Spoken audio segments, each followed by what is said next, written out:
ఇర్మియా గ్రంథము 51వ అధ్యాయము. ఇర్మియా గ్రంథము 51వ అధ్యాయము 59వ వచనం చదువుకున్నాము. ఇర్మియా గ్రంథము 51వ అధ్యాయము 59వ వచనం నుండి చదువుకున్నాం. నేను చదువుతాను.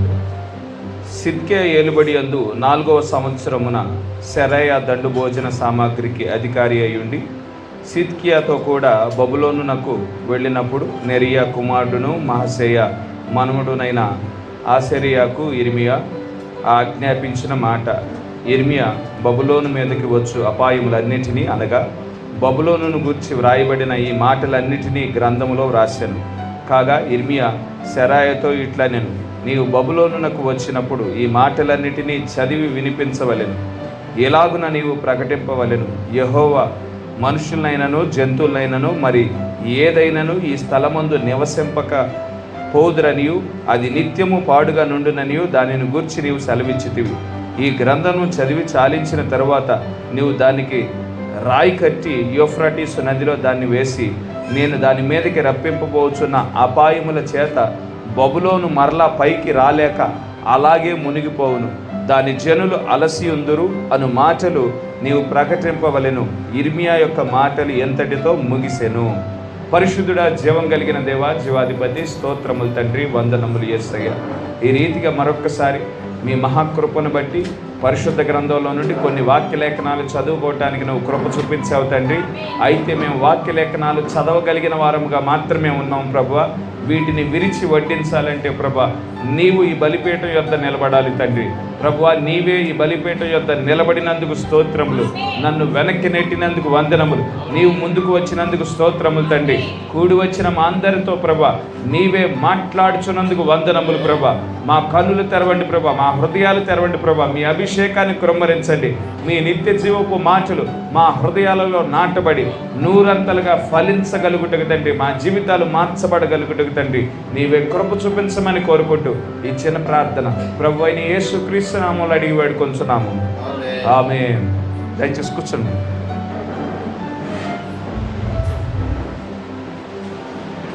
ఇది బేస్ కొంచెం తగ్గించాలనుకుంటా.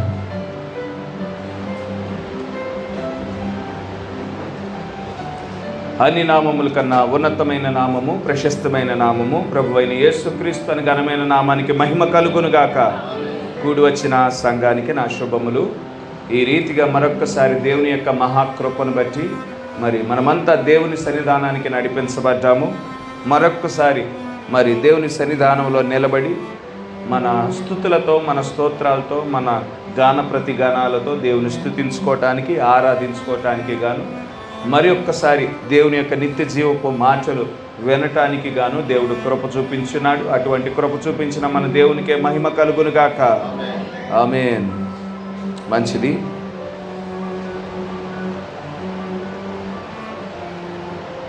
ఈ నెల 9, 10 తారీఖుల్లో మన మధ్యకు మరి మాలిక్ గారు రానై ఉన్నారు. 9, 10 తారీఖులు కమ్యూనియన్ రోజు, దాని ముందు రోజు మన మధ్యకు మరి మాలిక్ గారు రానై ఉన్నారు. మరి శనివారము, ఆదివారం ఉండనై ఉన్నారు. మరి శనివారం మనకి ఫాస్టింగ్ ప్రేయర్ ఉంటుంది కమ్యూనియన్ ముందు రోజు. మరి సహజంగా ఆ విధంగా మనం పెట్టుకుంటూ ఉన్నాము. మరి మాలిక్ గారు వస్తున్నారు కాబట్టి వచ్చే శనివారం మనం ఫాస్టింగ్ ప్రేయర్ పెట్టుకొని మరి మాలిక్ గారు వచ్చి ఆ శనివారం మాత్రము మరి ప్రత్యేకమైన గుడికి ఇక్కడ మొగల్రాజపురం నందు జరుగుతుంది. సాయంకాలం 7:30 గంటలకి కమ్యూనియన్ ముందు రోజు 7:30కి ఇక్కడ కూడిక ఉండనై ఉన్నది. అయితే వచ్చే శనివారం మనం ఫాస్టింగ్ ప్రేయర్ పెట్టేసుకుందాం. ఆ పై వచ్చే శనివారం మరి మాలిక్ గారు వస్తారు.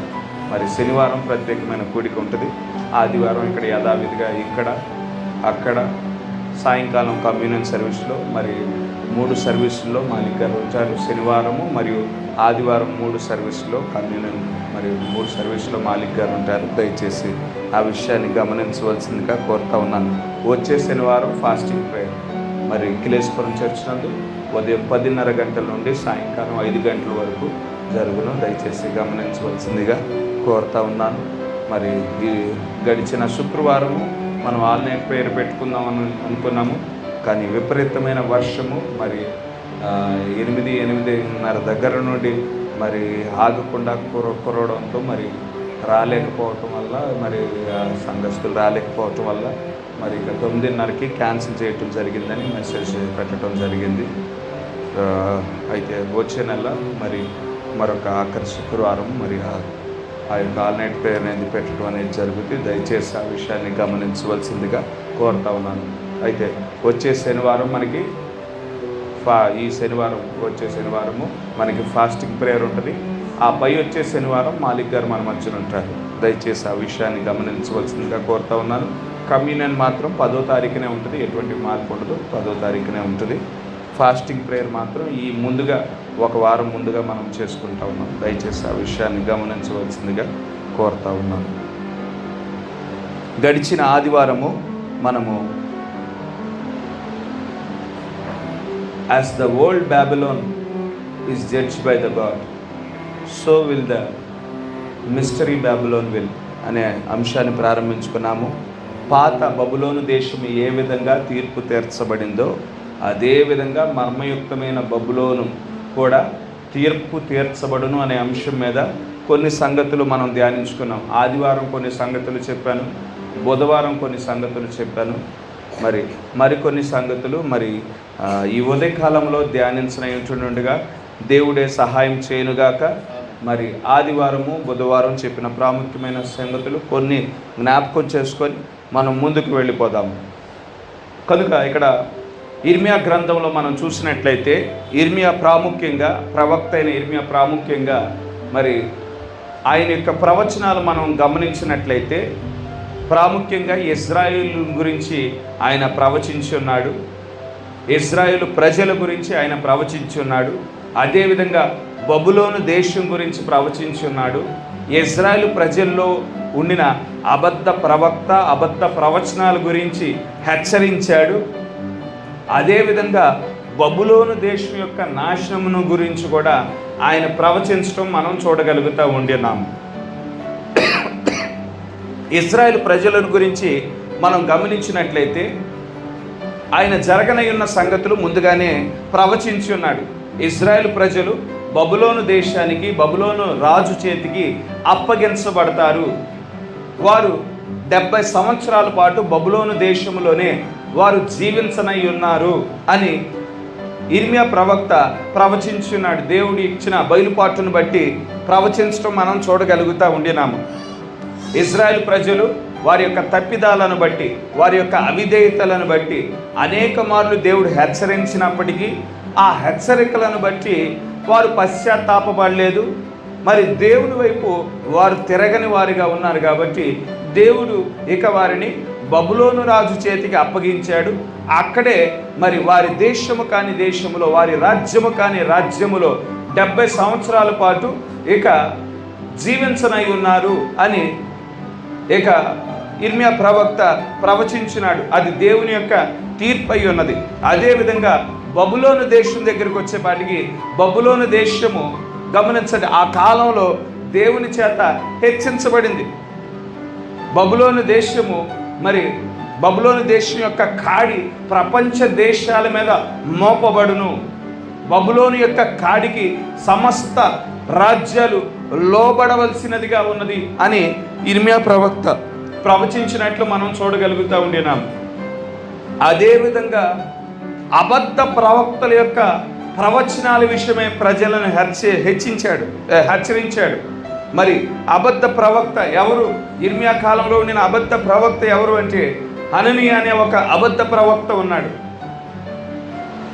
ఇర్మియా ప్రవక్త ఏమో దేవుని యొక్క ప్రత్యక్షతను బట్టి 70 సంవత్సరాల పాటు ఇశ్రాయేలీయులు ఆ బబులోను దేశంలో ఉంటారు అని ప్రవచించుంటుండగా ఈ హననీయా మాత్రము ఏవైతే ఆలయంలో నుండి కొల్లగొట్టబడి ఏ బంగారు సామాగ్రి, ఏ వెండి సామాగ్రి అయితే కొనుక్కోబడ్డాయో, ఏ జ్ఞానులైతే మన దేశంలో నుండి బబులోను రాజు తీసుకువెళ్ళాడు, ఆ కాడిని 2 సంవత్సరాల్లోగా రాజైన సిద్కియా ఆ బబులోను యొక్క కాడిని విరిచివేస్తాడు. తీసుకువెళ్ళబడిన అన్నీ తిరిగి రాజ్యంలోనికి పునరుద్ధరించబడతాయని అబద్ధ ప్రవచనాలు ప్రవచిస్తా ఉండటాన్ని బట్టి ప్రవక్త అయిన ఇర్మియా మరి ఆ అబద్ధ ప్రవచనాల విషయమై హెచ్చరించాడు. ఆ ప్రవచనాలు విని మోసపోవద్దని హెచ్చరించినట్లు మనం ఈ ఇర్మియా గ్రంథంలో మనం చూడగలుగుతూ ఉండినాం. అదేవిధంగా ఇక తన ప్రవచనాల యొక్క ముగింపు దగ్గరకు వచ్చేపాటికి అప్పటిదాకా బబులోను ఏ విధంగా హెచ్చించబడింది, బబులోను ఏ విధంగా మరి తన కాడిని ప్రపంచ దేశాల మీద మోపనై ఉన్నదని మాట్లాడిన ఇర్మియా తన ప్రవచనాల యొక్క ముగింపు దగ్గరకు వచ్చేపాటికి బబులోను దేశం యొక్క నాశనమును గురించి కూడా మాట్లాడుతూ ఉండినాడు. బబులోను దేశం యొక్క నాశనమును గురించి కూడా ఆయన మాట్లాడుతూ ఉన్నాడు. ఆ ప్రవచనాలు ప్రవచించినప్పుడు ఆ కాలంలో ఉండిన ప్రజలకు కొంత ఆశ్చర్యం కలిగి ఉండొచ్చు. ఎందుకంటే ఏ కాలంలో అయితే ప్రవక్త అయిన ఇర్మియా బబులోను యొక్క నాశనం గురించి మాట్లాడుతూ ఉన్నాడో ఆ కాలంలో బబులోను దేశము మహాశక్తివంతమైన దేశముగా అవతరించింది. దాని యొక్క సైన్యము ఎటువంటి ఓటమి ఎరుగని సైన్యముగా ఉన్నది. ఇటువంటి శక్తివంతమైన దేశము, ప్రపంచంలోనే శక్తివంతమైన దేశంగా బబులోను దేశం ఉన్నది. ప్రపంచంలోనే శక్తివంతమైన సైన్యము బబులోను సైన్యముగా ఉన్నది. ప్రపంచంలోనే ధనికమైన దేశముగా బబులోను దేశం అవతరించింది. ఎందుకంటే ప్రతి దేశాన్ని కొల్లగొట్టి దాని యొక్క దోపుడు సొమ్మంతా బబులోనులోనే ఉన్నది. కనుక ఎంతో మరి ధనికమైన దేశముగా ఉంది, ఎంతో సుందరమైన దేశముగా నెబుకద్నెజరు దాన్ని తీర్చిదిద్దాడు. మరి ఎంతో మరి బలమైన ప్రాకారాలు ఆ బబులోను దేశం చుట్టూ ఉంటుండగా ప్రవక్త అయిన ఇర్మియా అటువంటి పరిస్థితుల్లో దాని యొక్క నాశనమును గురించి మాట్లాడుతూ ఉంటుంటే దేవుడు దానిని ఏ విధంగా నాశనం చేయనై ఉన్నాడు, ఏ విధంగా తూర్పు దేశము నుండి ఒక రాజ్యము వచ్చి దాన్ని మరి జయిస్తుంది, దాన్ని నాశనం చేస్తుందని ప్రవచిస్తూ ఉండినప్పుడు అక్కడ ఆ సమయంలో ఉండిన ప్రజలకు ఆశ్చర్యం కలిగి ఉండొచ్చు. కానీ అవి ఒక మనుషుని యొక్క మాటలు కాదు, కానీ అవి దేవుని యొక్క మాటలు అయి ఉన్నాయి. హల్లెలూయా. ప్రవక్తలు ఎల్లప్పుడూ మరి ఎప్పుడు వారి యొక్క సొంత మాటలను చెప్పువారుగా ఉండరు, సొంత ఉద్దేశాలను వ్యక్తపరిచేవారుగా ఉండరు. కానీ దేవుని యొక్క మాటలను వారు మరి వ్యక్తపరిచేవారుగా ఉంటారు. దేవుడు దేన్నైతే బయలుపరుచున్నాడో దాన్నే ఇక్కడ ఇర్మియా మరి బయలుపరచడం మనం చూడగలుగుతూ ఉండినాము. ఇక్కడ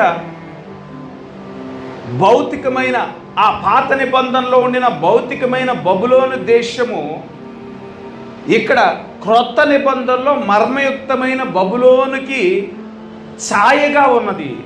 మర్మయుక్తమైన బబులోను మన మధ్యన ఉన్నదని ప్రకటన గ్రంథం చెప్తా ఉన్నది. కనుక ఈ భౌతికమైన బబులోను దేశం, పాత నిబంధనలో ఉండిన బబులోను దేశము కొత్త నిబంధనలో ఉన్న మర్మయుక్తమైన బబులోనికి ఛాయగా ఉన్నది. కనుక భౌతికమైన బబులోను దేశానికి ఏదైతే జరిగిందో అదే మర్మయుక్తమైన బబులోనుకి జరగనై ఉన్నది. ఆ మర్మయుక్త ఈ భౌతికమైన బబులోను దేశము ఒక శక్తివంతమైన దేశముగా ఎదిగింది. సమస్త రాజ్యములను స్వాధీనపరుచుకుంది, సమస్త రాజ్యములను పరిపాలన చేసింది. కనుక మర్మయుక్తమైన బబులోను కూడా సమస్తమైన రాజ్యాలను స్వాధీనపరుచుకుంటుంది, సమస్తమైన రాజ్యాలను పరిపాలన చేస్తుంది. ఒక శక్తివంతమైనదిగా అది ఎదగనై ఉన్నది. ఎందుకంటే భౌతికమైన బబులోను దేశానికి ఎటువంటి పరిస్థితి అయితే ఉన్నదో మర్మయుక్తమైన బబులోను కూడా అదే విధంగా ఉండును. భౌతికమైన బబులోను దేశం ఏ విధంగా దేవుని చేత తీర్పు తీర్చబడిందో మర్మయుక్తమైన బబులోను కూడా అదే విధంగా తీర్పు తీర్చబడును. భౌతికమైన బబులోను దేశము ప్రజలను ఏ విధంగా విగ్రహారాధన వైపు నడిపిందో మర్మయుక్తమైన బబులోను కూడా విగ్రహారాధన వైపు ప్రజలను నడుపుతుంది. ఎప్పుడు నడిపిందండి బబులోను దేశము? బబులోను దేశానికి విగ్రహారాధనకి సంబంధం ఏంటి అని మీకు ఒక సందేహం రావచ్చు. మనం ఇంకా ముందుకు వెళ్ళే కొద్దీ మనం ఆ సంగతులను చూస్తాం. కనుక మర్మయుక్తమైన బబులోను ప్రజలను మోసం చేసేదిగా ఉన్నది, ప్రజలను పక్కద్రోవ పట్టించేదిగా ఉన్నది.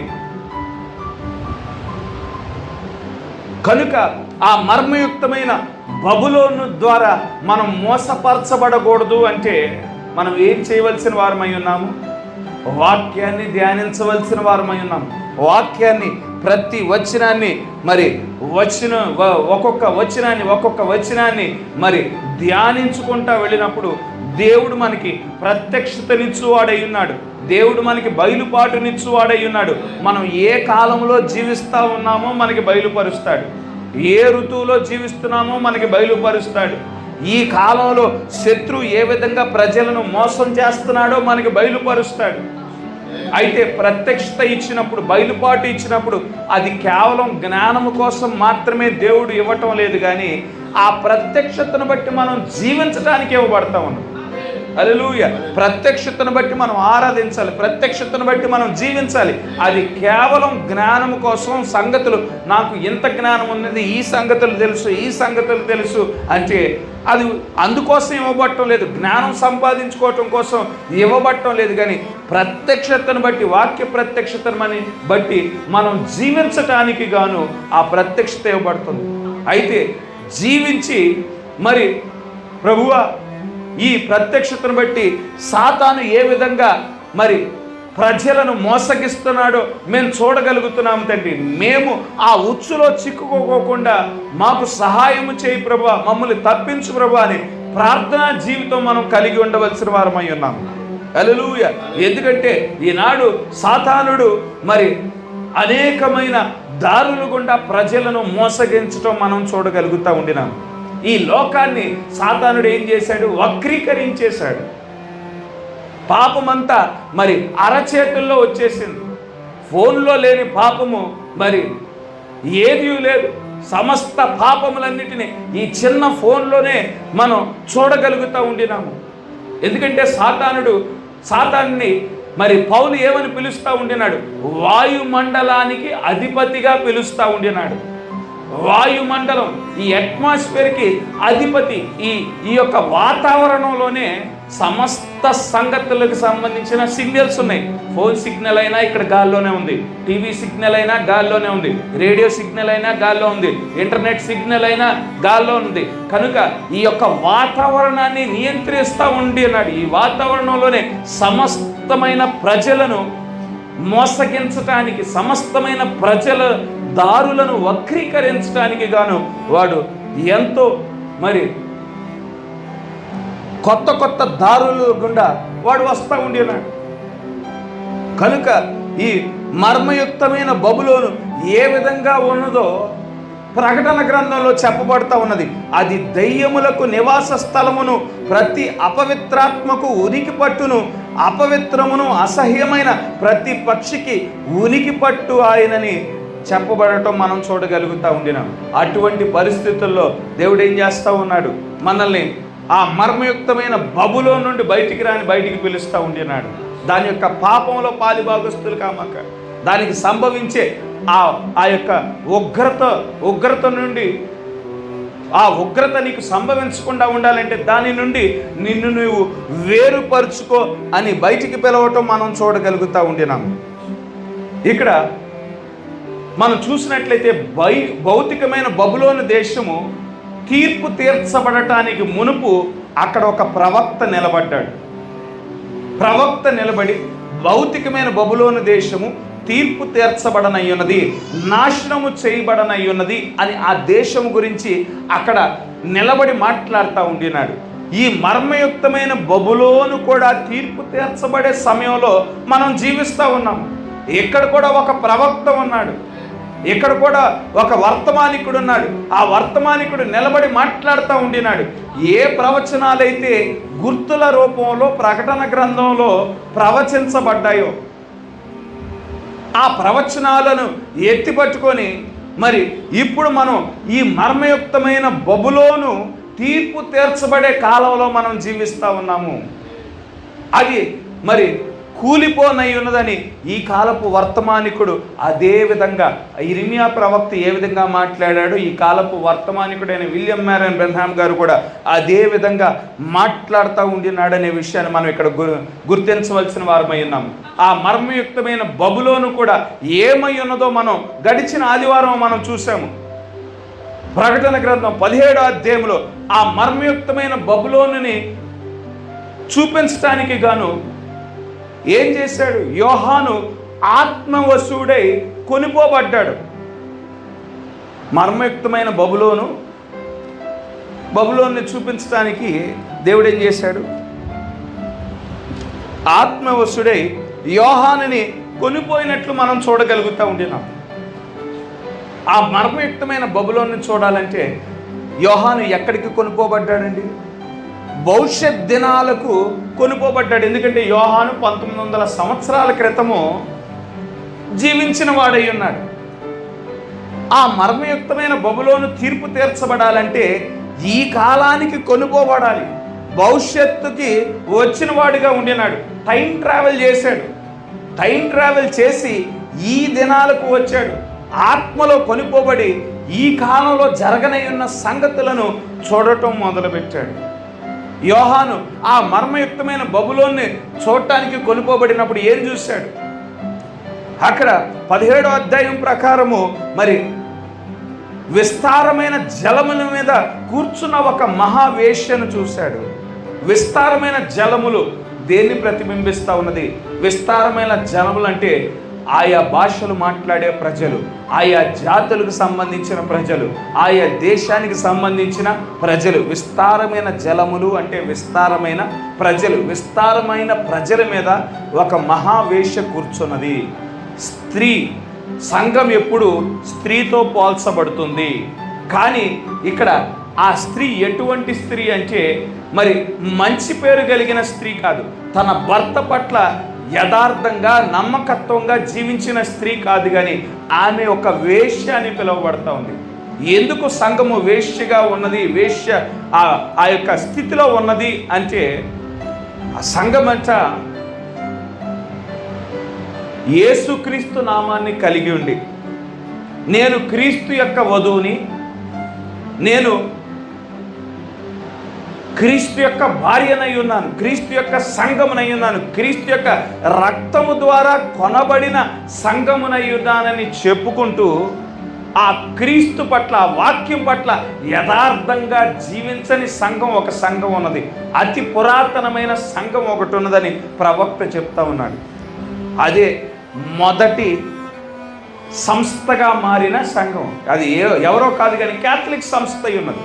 మేము మొదటి సంఘమై ఉన్నాము, మేము 2000 సంవత్సరముల చరిత్ర కలిగిన వారమై ఉన్నామని క్యాథలిక్ సంస్థ వారు చెప్పుకుంటారు. మేమే నిజమైన సంఘం, మేమే క్రీస్తు యొక్క నిజమైన సంఘం, క్రీస్తు యొక్క నిజమైన వధువు అని చెప్పుకునే వారిగా ఉంటారు.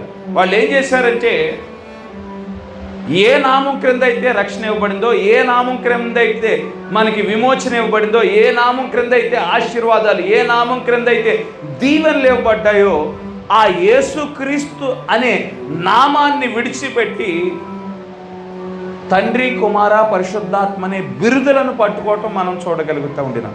ప్రభు అయిన యేసుక్రీస్తు వారేమో ఏం చెప్పాడు శిష్యులకి? తండ్రి యొక్కయు, కుమారుని యొక్కయు, పరిశుద్ధాత్మ యొక్క నామంలోనికి బాప్తిసం ఇమ్మన్నాడు. శిష్యులకు అర్థమైంది, పేతురికి అర్థమైంది, పౌలుకి అర్థమైంది, ఫిలిప్కి అర్థమైంది. తండ్రికి ఒక పేరు ఉంది, కుమారునికి ఒక పేరు ఉంది, పరిశుద్ధాత్మకు ఒక పేరు ఉంది. వాళ్ళు ఏం చేశారు? ఆయన మర్మయుక్తంగా చెప్పిన సంగతిని వారు గ్రహించి ఈ ముగ్గురు ఏం చేశారు? యేసుక్రీస్తు నామంలో బాప్తిసం ఇచ్చారు. తండ్రి అనేది ఒక నామం కాదు, కుమారుడు అనేది నామం కాదు, పరిశుద్ధాత్మ అనేది నామం కాదు. కనుక ఈ తండ్రికి, కుమారునికి, పరిశుద్ధాత్మకు ఒక నామం ఉన్నది. ఆయనే ప్రభువు అయిన యేసుక్రీస్తు. ఆ నామంలో బాప్తిసం ఇచ్చినప్పుడు ఎప్పుడైతే ఈ రోమీయులు క్రైస్తవ్యంలోనికి ప్రవేశించారో ఆ నామాన్ని విడిచిపెట్టేసేసి మొదటిసారి మొదటి 300 సంవత్సరాలు యేసుక్రీస్తు నామంలోనే బాప్తిసం ఇచ్చారు. ఎప్పుడైతే రోమీయులు సంఘంలోనికి, క్రైస్తవ్యంలోనికి ప్రవేశించారో, సంఘాన్ని ఎప్పుడైతే సంస్థగా మార్చారో ఆ నామాన్ని విడిచిపెట్టేసేసి బిరుదులలో బాప్తిసం ఇవ్వటం మొదలుపెట్టారు. పరిశుద్ధాత్మ నాయకత్వాన్ని త్రోసివేశారు. మానవుడిని నాయకుడిగా పెట్టుకున్నారు, పోపుని నాయకుడిగా పెట్టుకున్నారు.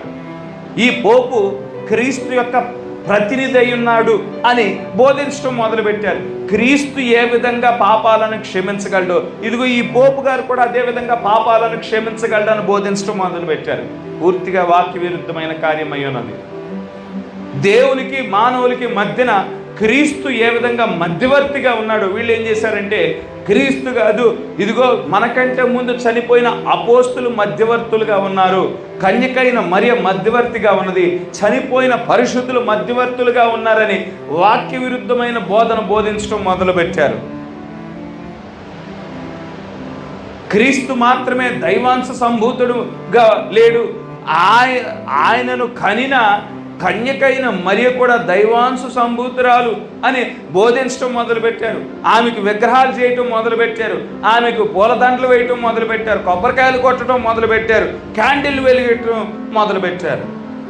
ఆమె కన్యకైన మరియ పరలోకం వెళ్ళటం కోసం, పరలోక రాజ్యంలోనికి ప్రవేశించడం కోసం మిగిలిన విశ్వాసులంతా మనమంతా ఏ విధంగా పరిశుద్ధాత్మ కోసం ఎదురు చూసిన వారముగా ఉన్నామో, పరిశుద్ధాత్మ పొందుకోవటానికి ప్రయాసపడుచున్న వారముగా ఉన్నాము. కన్యకైన మరియ కూడా అదేవిధంగా పరిశుద్ధాత్మ పొందుకోవటం కోసం ఆ మేడగది మీద ఏక మనసుతో ఏకాత్మతో ప్రార్థన చేసింది.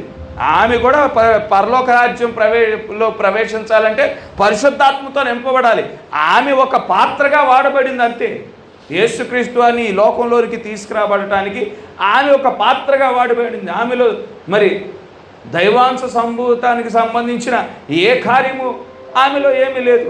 సాధారణమైన ఒక మానవ శరీరం కలిగిన స్త్రీగా ఉన్నది. కనుక గమనించండి, అన్య పండగలు తీసుకొచ్చారు, క్రిస్మస్ పండుగలు లాంటివి, మరి శాంతాక్లాస్ లాంటి సంగతులు, మరి క్రిస్మస్ చెట్టు లాంటి సంగతులు సంఘంలోనికి తీసుకొచ్చారు. అవేమి వాక్యానికి సంబంధించినవి కాదు. ఈ సంగతులన్నీ తీసుకువచ్చి ప్రజలను తప్పుదోవ పట్టించారు. వాక్య విరుద్ధమైన బోధన బోధించిన పరిస్థితి. అందుకే ఆమె వాక్యం పట్ల యథార్థంగా లేదు, ఆమె వాక్యం పట్ల నమ్మకత్వాన్ని కలిగి ఉండలేదు. కాబట్టి అక్కడ వేశ్యతో పోల్చబడటం మనం చూడగలుగుతూ ఉండినాం. మొదటిగా సంఘము స్త్రీతో పోల్చబడింది. అయితే ఈ సంఘము క్రీస్తు యొక్క నామాన్ని పెట్టుకొని ఆ క్రీస్తు పట్ల యథార్థంగా జీవించిన సంఘము కాదు అని ఇక్కడ చూపించడం మనం చూడగలుగుతూ ఉండినాం. ఆమె మద్యము ద్వారా భూరాజులు మత్తులయ్యారంట. ఆమె బోధన బట్టి భూరాజులు మోసపరచబడ్డారు, రాజులు ప్రధానులు మోసపరచబడ్డారు. రాజులు ప్రధానులు మాత్రమే కాదు, సమస్త ప్రజలు ఆమె యొక్క బోధను బట్టి మత్తులైనట్లు ఇక్కడ మనం చూడగలుగుతూ ఉండినాం. ఆమె గురించి ఇంకా వివరిస్తా, ఆమెకు 7 తలలు కలిగినదిగా ఇక్కడ రాయబట్టం మనం చూడగలుగుతూ ఉండినాము. 7 తలలను 10 కొమ్ములను ఎర్రని మృగం మీద కూర్చుండిన ఒక స్త్రీని చూచి తిని. ఆ 7 తలలు, ఇవన్నీ నేను ఇక్కడ చదువుతున్నాయన్నీ 17 ప్రకటన గ్రంథం 17 అధ్యాయంలో ఉన్నాయి. కనుక ఆ 7 తలలు దేని ప్రతిబింబిస్తూ ఉన్నది? 7 కొండలను ప్రతిబింబిస్తూ ఉన్నది. రోమ్ అనే పట్టణం ఆ 7 కొండల మీద నిర్మించబడిన పట్టణం అయి ఉన్నది. ఈ రోము నుండే ఈ క్యాథలిక్ సంస్థ అనేది ఆవిర్భవించడం మనం చూడగలుగుతూ ఉండినాం. ఆ క్యాథలిక్ సంస్థ గురించి, ఆ రోమ్ గురించే ఇక్కడ మాట్లాడబడుతూ ఉన్నది. మర్మయుక్తమైన బబులోన్ అంటే అదే అయి ఉన్నది. 7 కొండల మీద నిర్మించబడిన పట్టణం, దానికి 10 కొమ్ములు. తర్వాత వధువు మీదకి ఒత్తిడి వచ్చే కాలంలో, లేదంటే శ్రమల కాలంలో 10 రాజులు రానై ఉన్నారు. దానితో ఒప్పందం చేసుకునే ఆ 10 రాజులు 10 కొమ్ములతో పోల్చబడటం మనం చూడగలుగుతూ ఉండినాం. ఇక్కడ భూరాజులను ఆమె మద్యముతో మత్తులయ్యేలాగా చేసింది. ప్రజలను ఆమె మద్యముతో, ఆమె మద్యం అంటే ఆమె యొక్క అబద్ధ బోధతో మత్తులయ్యేలాగా చేసింది. అదేవిధంగా ఆమె కూడా మత్తు కలిగిన స్త్రీగానే ఉంది, మత్తురాలుగా మత్తుతో నింపబడిన స్త్రీగానే ఉంది. ఈమె ఏం తాగింది అని చూసినట్లయితే రక్తము తాగినట్లు మనం చూడగలుగుతూ ఉండినాం. మద్యం కాదు కానీ ఆమె రక్తం తాగింది. ఎవరి రక్తం తాగింది అంటే బాప్టిస్ట్ వారి రక్తమా, మెథడిస్ట్ వారి రక్తమా, ప్రెసిడేరియన్ వారి రక్తమా అంటే కాదు. క్రీస్తు కొరకు హతసాక్షులుగా మరణించిన వారి యొక్క రక్తము తాగి ఆమె మత్తురాలైంది. ఎవరైతే ఈ ఆర్సిఎం సంస్థ యొక్క బోధను అంగీకరించలేదో, చరిత్రలో మనం చూసుకుంటే లక్షలాది మంది చంపబడ్డారు. ఎవరైతే వీరి యొక్క బోధను, వీరి యొక్క సిద్ధాంతాన్ని, వీరి యొక్క ఆచారాలను, వీరి యొక్క సాంప్రదాయాలను అంగీకరించలేదో చెరసాల్లో వేశారు, మరి ఉరులు వేశారు, మరి సింహాల బోనులో పడివేశారు, సింహాలకు ఎర్రలుగా వేసిన పరిస్థితులు, చంపిన పరిస్థితులు, మరి నగరాల నుండి బహిష్కరించిన పరిస్థితులు, అటువంటి శిక్షలు వేయటం మనం చూడగలుగుతూ ఉండినాము. ఆ చనిపోయిన హతసాక్షుల యొక్క రక్తము తాగి ఈమె మత్తురాలుగా ఉండినట్లు మనం చూడగలుగుతూ ఉండినాము. అయితే భౌతికమైన బబులోను దేశము ఏ విధంగా తీర్పు తీర్చబడిందో, మర్మయుక్తమైన బబులోను కూడా అదే విధంగా తీర్పు తీర్చబడుతుంది. ఆ సంగతి ప్రకటన గ్రంథము 18వ అధ్యాయము 20వ వచనంలో మనం చూద్దాం. పరలోకమా,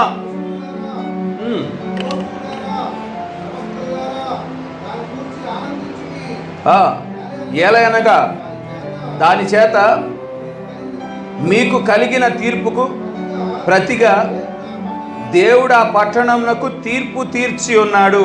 ఇక్కడ గమనించండి, తీర్పు తీర్చేది ఎవరై ఉన్నారు? పరిశుద్ధుల కొరకు తీర్పు తీర్చడం అది మన వంతు కాదు. ప్రవక్తల కోసము తీర్పు తీర్చడం అది మన వంతు కాదు, కానీ తీర్పు తీర్చువాడు దేవుడే అయి ఉన్నాడు. హల్లెలూయా! తీర్పు తీర్చువాడు దేవుడే అయి ఉన్నాడు. ఎందుకంటే ఆయన మాట్లాడుతూ ఉన్నాడు, ఇదిగో త్వరగా వచ్చుచున్నాను, వాని క్రియ చొప్పున ప్రతి వానికి ఇచ్చుటకు నేను సిద్ధపరిచిన జీతము నా యొద్ద ఉన్నది అని చెప్తా ఉండినాడు. వాని క్రియ చొప్పున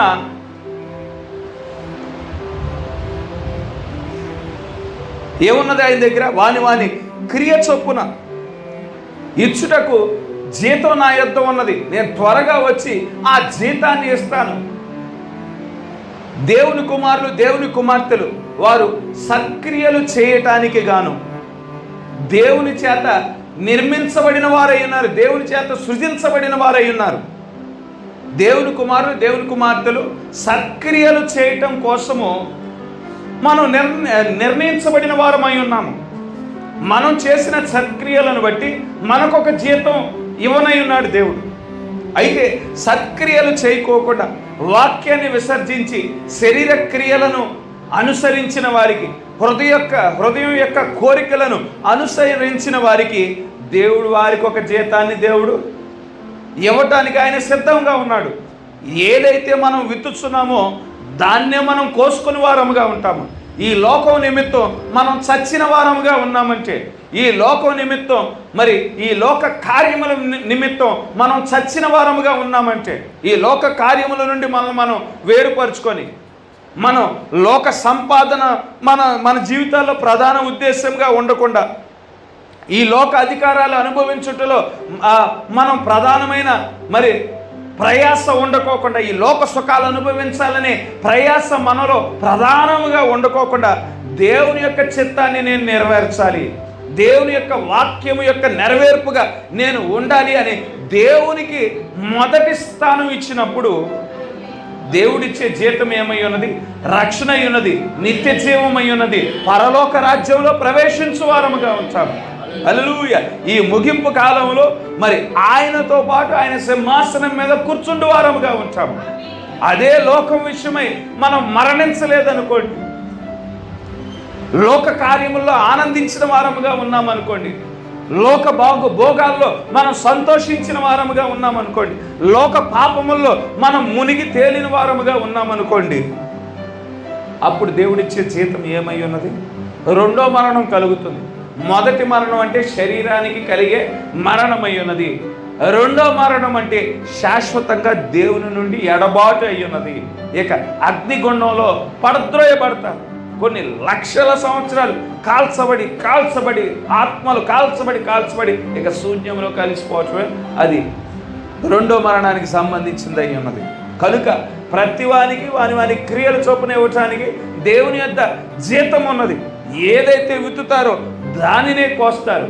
ఇక్కడ మర్మయుక్తమైన బబులోను ఏం చేసింది? ఏది విత్తిందంటే నికోలాయితు క్రియలనే విత్తనాన్ని విత్తింది, నికోలాయితు బోధను విత్తింది.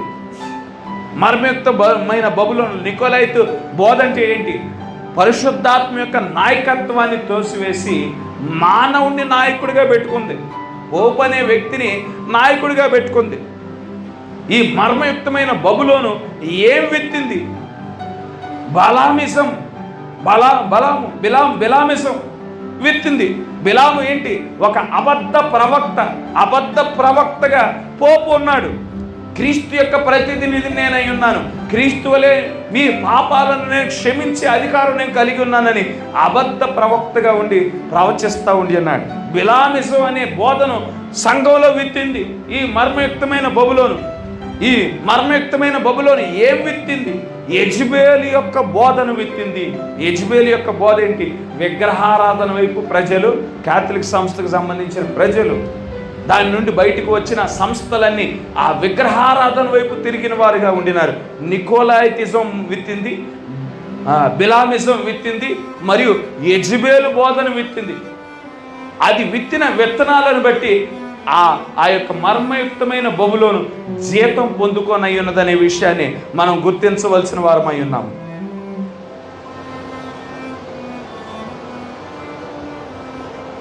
ఇక్కడ మనం గమనించినట్లయితే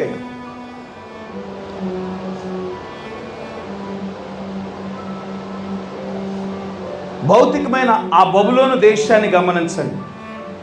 భౌతికమైన బబులోను దేశము తీర్పు తీర్చబడటానికి మునుపు ఇక్కడ ఇజ్రాయేలు ప్రజలను గమనించండి. ఇజ్రాయేలు ప్రజలు ఏ దేవుడైతే వారి యొక్క పితరులను ఐగుప్తు దేశం నుండి బయటికి నడిపించాడు, ఏ దేవుడైతే వారికి ఇజ్రాయేలు దేశాన్ని స్వాస్థ్యంగా ఇచ్చాడో ఆ దేవుడిని మర్చిపోయారు. వారు విగ్రహారాధన ప్రారంభించారు. వారు విగ్రహారాధన చేయటాన్ని బట్టి దేవుడు ఏం చేశాడు? ఆ యొక్క బబులోను దేశానికి అప్పగించాడు. కనుక చల్లబడిపోయిన ఒక సంఘము బబులోను దేశంలో ఉన్నది. కనుక ఈ బబులోను దేశము తీర్పు తీర్చడానికి మునుపు దేవుడు ఏం చేస్తున్నాడు? మరొక్కసారి కృపను తన బిడ్డల పట్ల విస్తరింపజేస్తూ ఉండినాడు. అక్కడ తీర్పు తీర్చబడటానికి మునుపు దేవుడు తన దాసుని అక్కడ నిలబెట్టుకుని ఉన్నాడు. దానియేలుని నిలబెట్టుకుని ఉన్నాడు. దానియేలు అక్కడ తిరిగి వాక్యాన్ని తన ప్రజలకు బోధించడం మొదలుపెట్టాడు. ఇదిగో ఇర్మియా ప్రవక్త ద్వారా మనం ప్రవచించబడి ఆ ప్రవచనాన్ని బట్టి మనం ఈ దేశానికి వచ్చాము. 70 సంవత్సరాల పాటు మనం ఇక్కడ ఉండటానికి పంపించబడ్డాము. ఆ 70 సంవత్సరాలు మరి పూర్తిగా వస్తూ ఉన్నది. మనం తిరిగి మరలా దేవుని వైపు తిరిగిన ఎడల, దేవుని శరణు జొచ్చిన ఎడల తిరిగి మనం మన యొక్క దేశానికి నడిపించబడతాం, పునరుద్ధరించబడతాము అని వాక్యాన్ని బోధించినప్పుడు ప్రజలు దేవుని వైపు తిరిగిన పరిస్థితులు మనం చూస్తూ ఉండినాము. దేవుడు అక్కడ కృప చూపిస్తూ ఉన్నాడు. ఆ కృపను బట్టి బబులోను తీర్పు తీర్చబడటానికి మునుపు ఆ బబులోను దేశం నుండి ఇశ్రాయేలీయులు బయటికి నడిపించబడ్డారు. ఇక్కడ అదే విధంగా మర్మయుక్తమైన బబులోను తీర్పు తీర్చబడటానికి మునుపు మరొక ప్రవక్తను దేవుడు నిలబెట్టి ఉన్నాడు. హల్లెలూయా! మరొక ప్రవక్త నిలబెట్టబడి మరి ఆ మర్మయుక్తమైన బబులోను గురించి మనకు బోధించి ఉన్నాడు. హల్లెలూయా! ఆ బోధను బట్టి, ఆ వర్తమానాన్ని బట్టి మనం ఆ సంస్థల నుండి మనం వేరుపరచబడ్డాం, శాఖల నుండి వేరుపరచబడ్డాం, ఆచారముల నుండి వేరుపరచబడ్డాం, సిద్ధాంతాల నుండి మనం వేరుపరచబడ్డాం. భౌతికమైన బబులోను దేశంకి ఏం జరగనై ఉన్నదో ఇక్కడ మర్మయుక్తమైన బబులోను దేశానికి కూడా అదే జరగనై ఉన్నది. అక్కడ ఇశ్రాయేలు ప్రజలు ఏ విధంగా ఉన్నారో ఇక్కడికి బయటికి పిలువబడిన మనం కూడా అదే విధంగా ఉండినాం. ఇశ్రాయేలు ప్రజలు ఆ వాగ్దాన దేశానికి వచ్చిన తర్వాత వాగ్దాన దేశంలో ప్రాముఖ్యంగా 3 కార్యాలు చేశారండి. జెరుబ్బాబెలు నాయకత్వంలో కొంతమంది ఇశ్రాయేలీయులు బయటకు వచ్చారు. ఎజ్రా నాయకత్వంలో కొంతమంది ఇశ్రాయేలీయులు బయటకు వచ్చారు. నెహెమ్యా నాయకత్వంలో కొంతమంది ఇశ్రాయేలీయులు ఆ బబులోను దేశం నుండి బయటకు వచ్చారు. జెరుబ్బాబెలు నాయకత్వంలో ఇశ్రాయేలీయులు బయటకు వచ్చినప్పుడు వారు ఏం చేశారు? వారు ఆ యొక్క మందిరాన్ని పునర్నిర్మించుకోవటం ప్రారంభించి ఉన్నారు.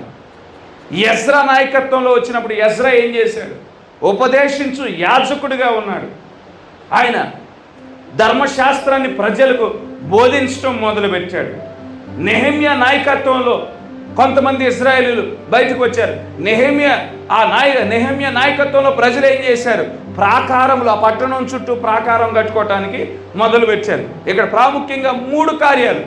1 ప్రాకారం కట్టుకోవటం, 2 ధర్మశాస్త్రం వారికి బోధించబడటం, 3 వారి మధ్యన ఆలయం పునర్నిర్మించడం ప్రారంభించారు. ఎందుకంటే బబులోను రాజు ఏం చేశాడు? ఇజ్రాయెల్ని కొనిపోయేటప్పుడు అసలు రాయి మీద రాయి వండుకోకుండా సొలొమోను యొక్క మందిరాన్ని పూర్తిగా ధ్వంసం చేశాడు. వారు తిరిగి వచ్చినప్పుడు పట్టణం చుట్టూ ప్రాకారాలు కట్టుకోవాలి. తిరిగి వచ్చినప్పుడు వారికి ధర్మశాస్త్రం బోధించబడాలి. ఎందుకంటే 70 సంవత్సరాల పాటు వారి ప్రజల మధ్యన జీవించారు. వారికి అక్కడ బోధించడానికి యాజకులు లేరు, బలులు అర్పించడానికి యాజకులు లేరు, ఆరాధన చేసుకోవటానికి మందిరాలు లేవు. అటువంటి పరిస్థితుల్లో వారు ఉన్నారు. తిరిగి వచ్చినప్పుడు ధర్మశాస్త్రం వారికి బోధించబడాలి. తిరిగి వచ్చినప్పుడు వారు మందిరాన్ని కట్టించుకోవాల్సిన అవసరత ఉన్నది. ఆ ప్రాకారం ఎందుకు కట్టుకోవాలి? శత్రువులు ఆ దేశంలోనికి ప్రవేశించకుండా ప్రాకారాలు కట్టుకోవాలి. ధర్మశాస్త్రం ఎందుకు బోధించబడాలి? దేవుని వైపు తిరగటానికి ధర్మశాస్త్రం బోధించబడాలి. మందిరం ఎందుకు కట్టుకోవాలి? వారి మధ్యన దేవుడు దిగి వచ్చి వారి మధ్యన నివసించడానికి మందిరం కట్టుకోవాల్సిన అవసరత ఉన్నది. ఇప్పుడు భౌతికంగా జరిగిన అదే కార్యాలు ఇప్పుడు ఆత్మీకంగా మన మధ్యన జరుగుతూ ఉండినాయి. హల్లెలూయా. మన చుట్టూ మరి వాక్యం అనే ప్రాకారం మన చుట్టూ వేయబడి ఉన్నది. ఎందుకంటే శత్రువు మనల్ని ముట్టుకోకుండా, శత్రువు మనలోనికి ప్రవేశించుకోకుండా అవ్వ ఆదాముల చుట్టూ వాక్యం అనే చట్టం ఏ విధంగా ఉంచబడిందో, వాక్యం అనే చట్టంలో వారు నిలబడినంత కాలం వారిని ఏ రోగం తాకలేదు, ఏ వ్యాధి తాకలేదు, ఏ వృద్ధాప్యం తాకలేదు, ఏ మరణం తాకలేదు. వారిని వృద్ధాప్యం తాకాలన్నా, రోగం తాకాలన్నా, వ్యాధి తాకాలన్నా, మరణం తాకాలన్నా మొదటిగా వారికి వారే ఆ వాక్యాన్ని విడిచిపెట్టి బయటకు వచ్చినప్పుడు మాత్రమే సాతానుడు టచ్ చేయగలడు. ఇప్పుడు మనకి ఏం చేయబడుతుంది? తిరిగి ఆ వాక్యము పునరుద్ధరించబడి ఉన్నది. ఆ వాక్యపు చట్టం తిరిగి మనకి ఇవ్వబడి ఉన్నది. మనకు ఆ వాక్యము బోధించబడుతుంది. మనకు ఆ వాక్యము బోధించబడటాన్ని బట్టి నిజ దేవుని వైపు మనం తిరుగుతూ ఉంటున్నాము. అసలైన నామం ఏ నామమో మనం గుర్తించగలుగుతూ ఉన్నాము. ఏ నామం క్రింద రక్షణ, ఏ నామం క్రింద విమోచన, ఏ నామం క్రింద సమస్తమైన ఆశీర్వాదాలు, ఏ నామం క్రిందట దేవుడు మానవుడు మరి కలుసుకునే స్థలము గుర్తించగలుగుతూ ఉంటున్నాము. మన మధ్యన ఉపదేశించు యాజకుని వలె, ఎజ్రా వలె మన దేవుడే నిలబడి ఉన్నాడు. పరిశుద్ధాత్ముడే నిలబడి ఉన్నాడు. ఏ అగ్నిస్తంభం అయితే ప్రవక్తలో ఉన్నదో, ప్రవక్త తీసివేయబడిన తర్వాత అగ్నిస్తంభం ఇక్కడే ఉన్నది. 5 రకాల పరిచర్యలో ఉండిన సేవకుల ద్వారా అదే అగ్నిస్తంభం ఈనాడు ఉపదేశం చేయు యాజకుడిగా ఉండి తిరిగి వాక్యాన్ని బోధించడం మనం చూడగలుగుతూ ఉండినాము. హల్లెలూయా. అక్కడ మందిరం కట్టించబడింది. ఆ మందిరం ఇప్పుడు ఎవరో కాదు కానీ మనమే ఆ మందిరమై ఉన్నాము. హల్లెలూయా. మనం మందిరముగా మార్చబడతా ఉంటున్నాము. ఈ 3 కార్యాలు చేసే క్రమంలో సాతానుడు ఖచ్చితంగా అడ్డంకులు కలుగు చేస్తాడు. అక్కడ నెహెమ్యా కానీ, ఎజ్రా కానీ, జెరుబ్బాబెలు కానీ చేసే కార్యాలకు ఎన్నో అడ్డంకులు వచ్చాయి. సాతానుడు అడ్డంకులు పెడతాడు. కొన్నిసార్లు ఎటువంటి పరిస్థితులు వారు ఎదుర్కొన్నారంటే ఎందుకు వచ్చారో కూడా వారు మర్చిపోయి ఆ బాధ్యతను విడిచిపెట్టిన పరిస్థితి. హక్కే అక్కడ జ్ఞాపకం చేస్తూ ఉన్నాడు. మీరు అసలు మందిరం కట్టడానికే కదా మీరు బబులోను దేశాన్ని విడిచిపెట్టి వాగ్దాన దేశంలోనికి వచ్చింది అని మరలా వారిని పురిగొల్పుతూ ఉండినాడు. ఎందుకంటే సాతానుడు వారిని మళ్ళా త్రోవ తప్పించడానికి వాడు ప్రయత్నం చేస్తూ ఉంటున్నాడు. ఈనాడు కూడా మన చుట్టూ ప్రాకారం నిర్మించబడకుండా, మన మధ్యన వాక్యం బోధించబడకుండా, మనం మందిరముగా మార్చబడుకోకుండా సాతానుడు ఏం చేస్తూ ఉంటాడు? అడ్డంకులు వేయవాడిగా ఉంటాడు, వెనక్కి లాగేవాడిగా ఉంటాడు. అయితే గమనించండి, ఎన్నిక చేయబడిన వారిని మన దేవుడు విడిచిపెట్టేవాడు కాదు. హల్లెలూయా. విడిచిపెట్టేవాడు కాదు. మనం దేవుని మందిరముగా మార్చబడవలసిన వారమై ఉన్నాము. హల్లెలూయా.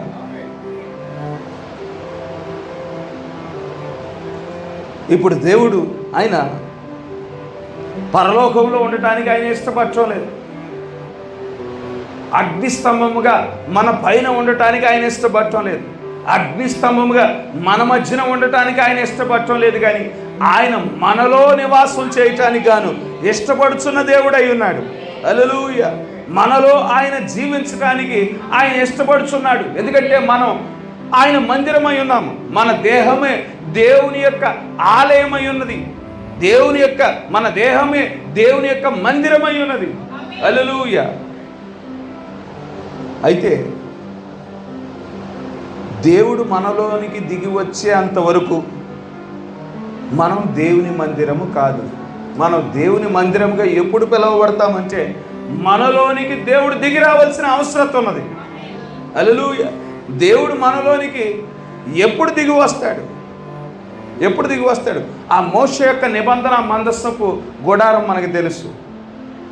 3 భాగాలు: ఆవరణము, పరిశుద్ధ స్థలం, అతి పరిశుద్ధ స్థలం.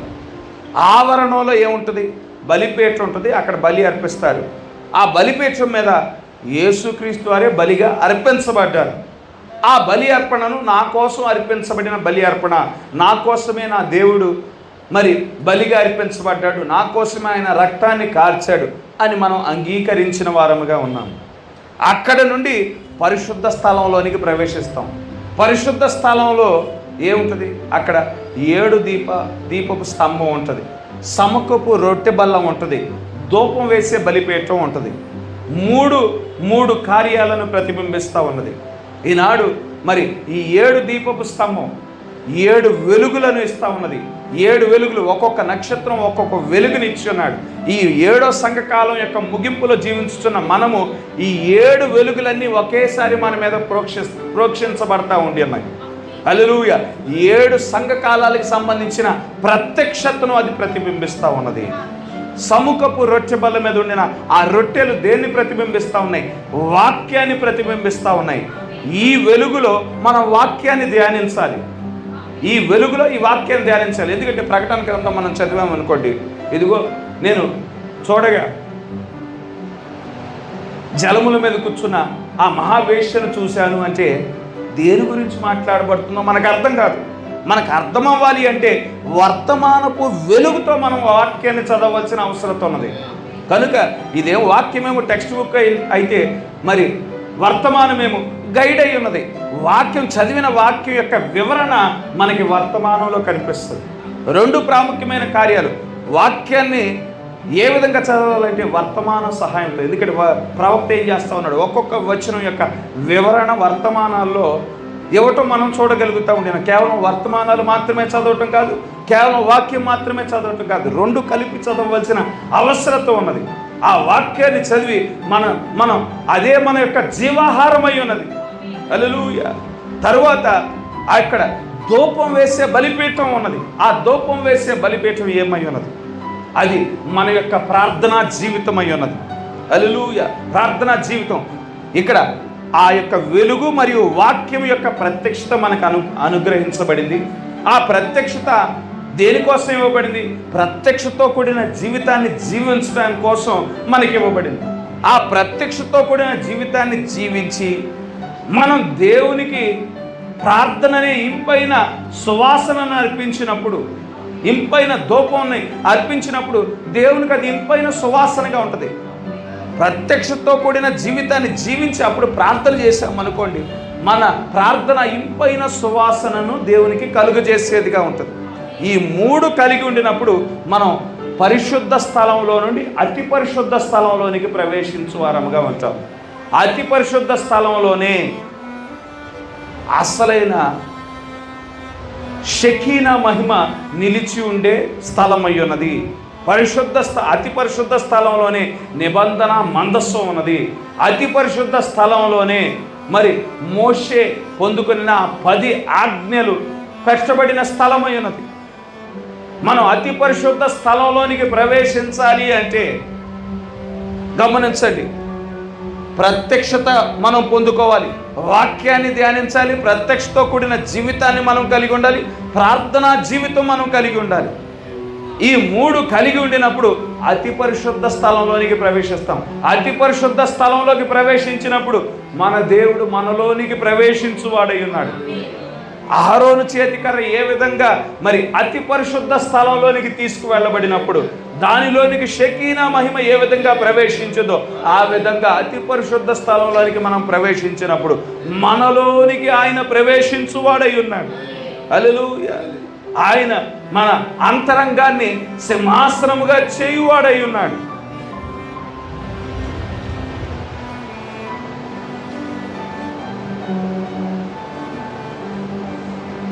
నాకు పరిశుద్ధాత్మ ఉన్నది, పరిశుద్ధాత్మ ఉన్నది, పరిశుద్ధాత్మ ఉన్నది అని చెప్పుకున్నంత మాత్రాన అది నిజమైపోదు.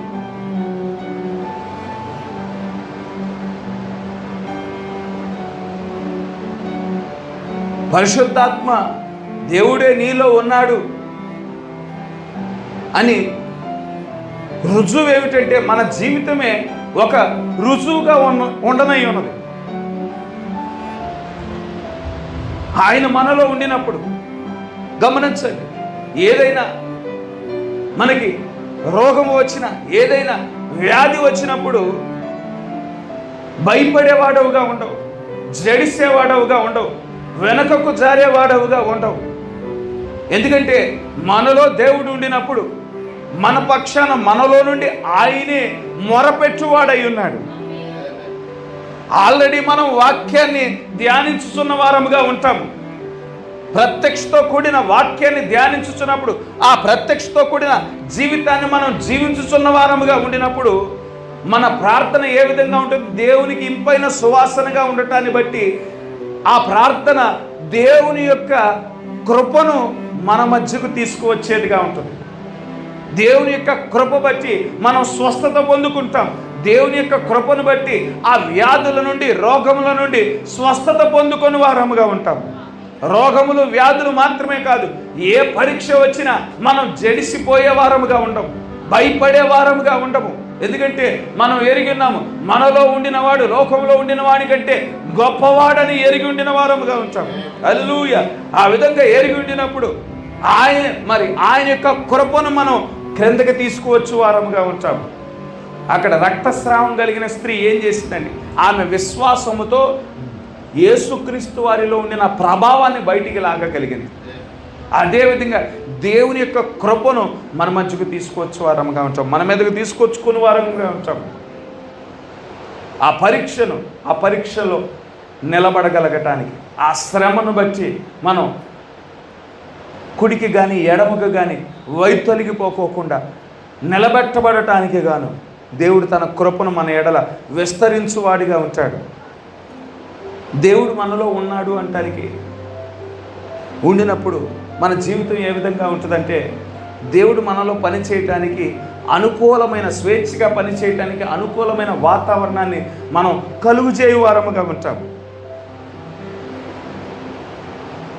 కనుక పౌలు చెప్తా ఉండినాడు, మనము పరలోక యెరూషలేముతో మనం పోల్చబడతా ఉండినాము. పరలోక యెరూషలేముతో పోల్చబడతా ఉన్నాం. ఎందుకు పరలోక యెరూషలేముతో పోల్చబడతా ఉన్నాం? పరలోక యెరూషలేములో ఆ పట్టణము దేని ద్వారా వెలిగించబడుతుంది అంటే సూర్యుని ద్వారా వెలిగించబడదు. సూర్యుని యొక్క వెలుగు కాదు, చంద్రుడి యొక్క వెలుగు కాదు, కానీ ఏ కృత్రిమమైన వెలుగు ఉండదు. కానీ దేవుని యొక్క వెలుగు ద్వారా ఆ పట్టణం అంతా వెలిగించబడుతుంది. దేవుడే ఆ పట్టణంలో నివసించువాడై ఉన్నాడు. అటువంటి పరలోక యెరూషలేము పట్టణంతో మనం పోల్చబడుచున్నాం. ఎందుకంటే మన జీవితాలు వెలిగించబడే దేవుని ద్వారా అయి ఉన్నది. ఎందుకంటే ఆయనే మనలో జీవించుచున్నవాడై ఉన్నాడు. పేతురు చెప్తా ఉండినాడు, మనము యాజకులమై ఉన్నాము. ఎందుకంటే మనము దేవునికి ఇంపైన సువాసన ధూపం వేయు వారమై ఉన్నాము, యాజకులమై ఉన్నాము.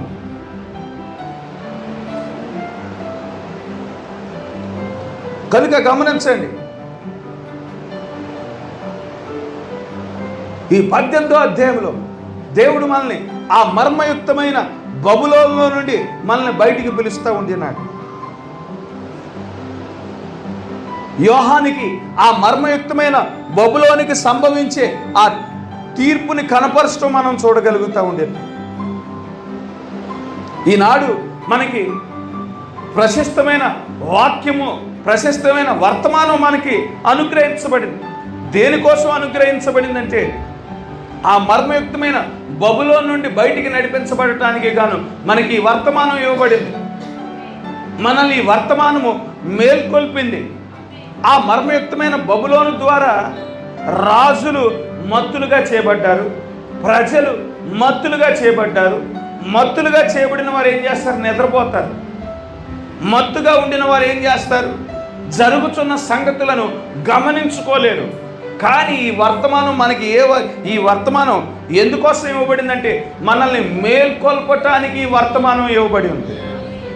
ఈ వర్తమానం మనకి అనుగ్రహించబడటాన్ని బట్టి మనం ఏం చేసాం? మేల్కొల్పబడ్డాం. మేల్కొల్పబడిన మనము మన కోసము 7వ దూత పంపించబడ్డాడని గుర్తించాము. ఆ 7వ దూత మనకి మరి బలిష్ఠుడైన దూతను పరిచయం చేశాడనే విషయాన్ని మనం గుర్తిస్తూ ఉన్నాము. ఏ కాలంలో మనం జీవిస్తున్నామో, ఏ ఋతువులో మనం జీవిస్తున్నామో, ఈ ఋతువుకు సంబంధించిన వాగ్దానాలు ఏంటి, సాతానుడు ఏ విధంగా తన కుయుక్తితో మరి ప్రజలను మోసం చేస్తూ ఉన్నాడో ఈ సంగతులన్నీ మనం చూడగలుగుతూ ఉండినాం. ఎందుకంటే ఈ వాక్యము ద్వారా మనం మేల్కొల్పబడిన వారమై ఉన్నాము. మనుష్య కుమారుని పరిచర్య ఈ ముగింపు కాలంలో మనుష్య కుమారుడు తను తాను బయలుపరుచుకుని ఉన్నాడనే విషయం మనం ఎరిగి ఉన్నాం. ఎందుకంటే మనం మేల్కొల్పబడిన వారమై ఉన్నాం. ఇంకా మనలో సంఘ శాఖలకు సంబంధించిన ఆ ఛాయలు కనిపించిన ఎడల ఇంకా మీరు పూర్తిగా మేల్కొల్పబడలేదు. పూర్తిగా మేల్కొల్పబడ్డారు అంటే ఇంకా మనలో మన జీవితాల్లో లోకం యొక్క పోకడలు, లోకపరమైన ఆ యొక్క స్వభావం ఇంకా కనిపిస్తూ ఉన్నదంటే ఇంకా మనం పూర్తిగా మేల్కొల్పబడలేదనే విషయాన్ని మనం ఇక్కడ గుర్తించవలసిన వారమై ఉన్నాము.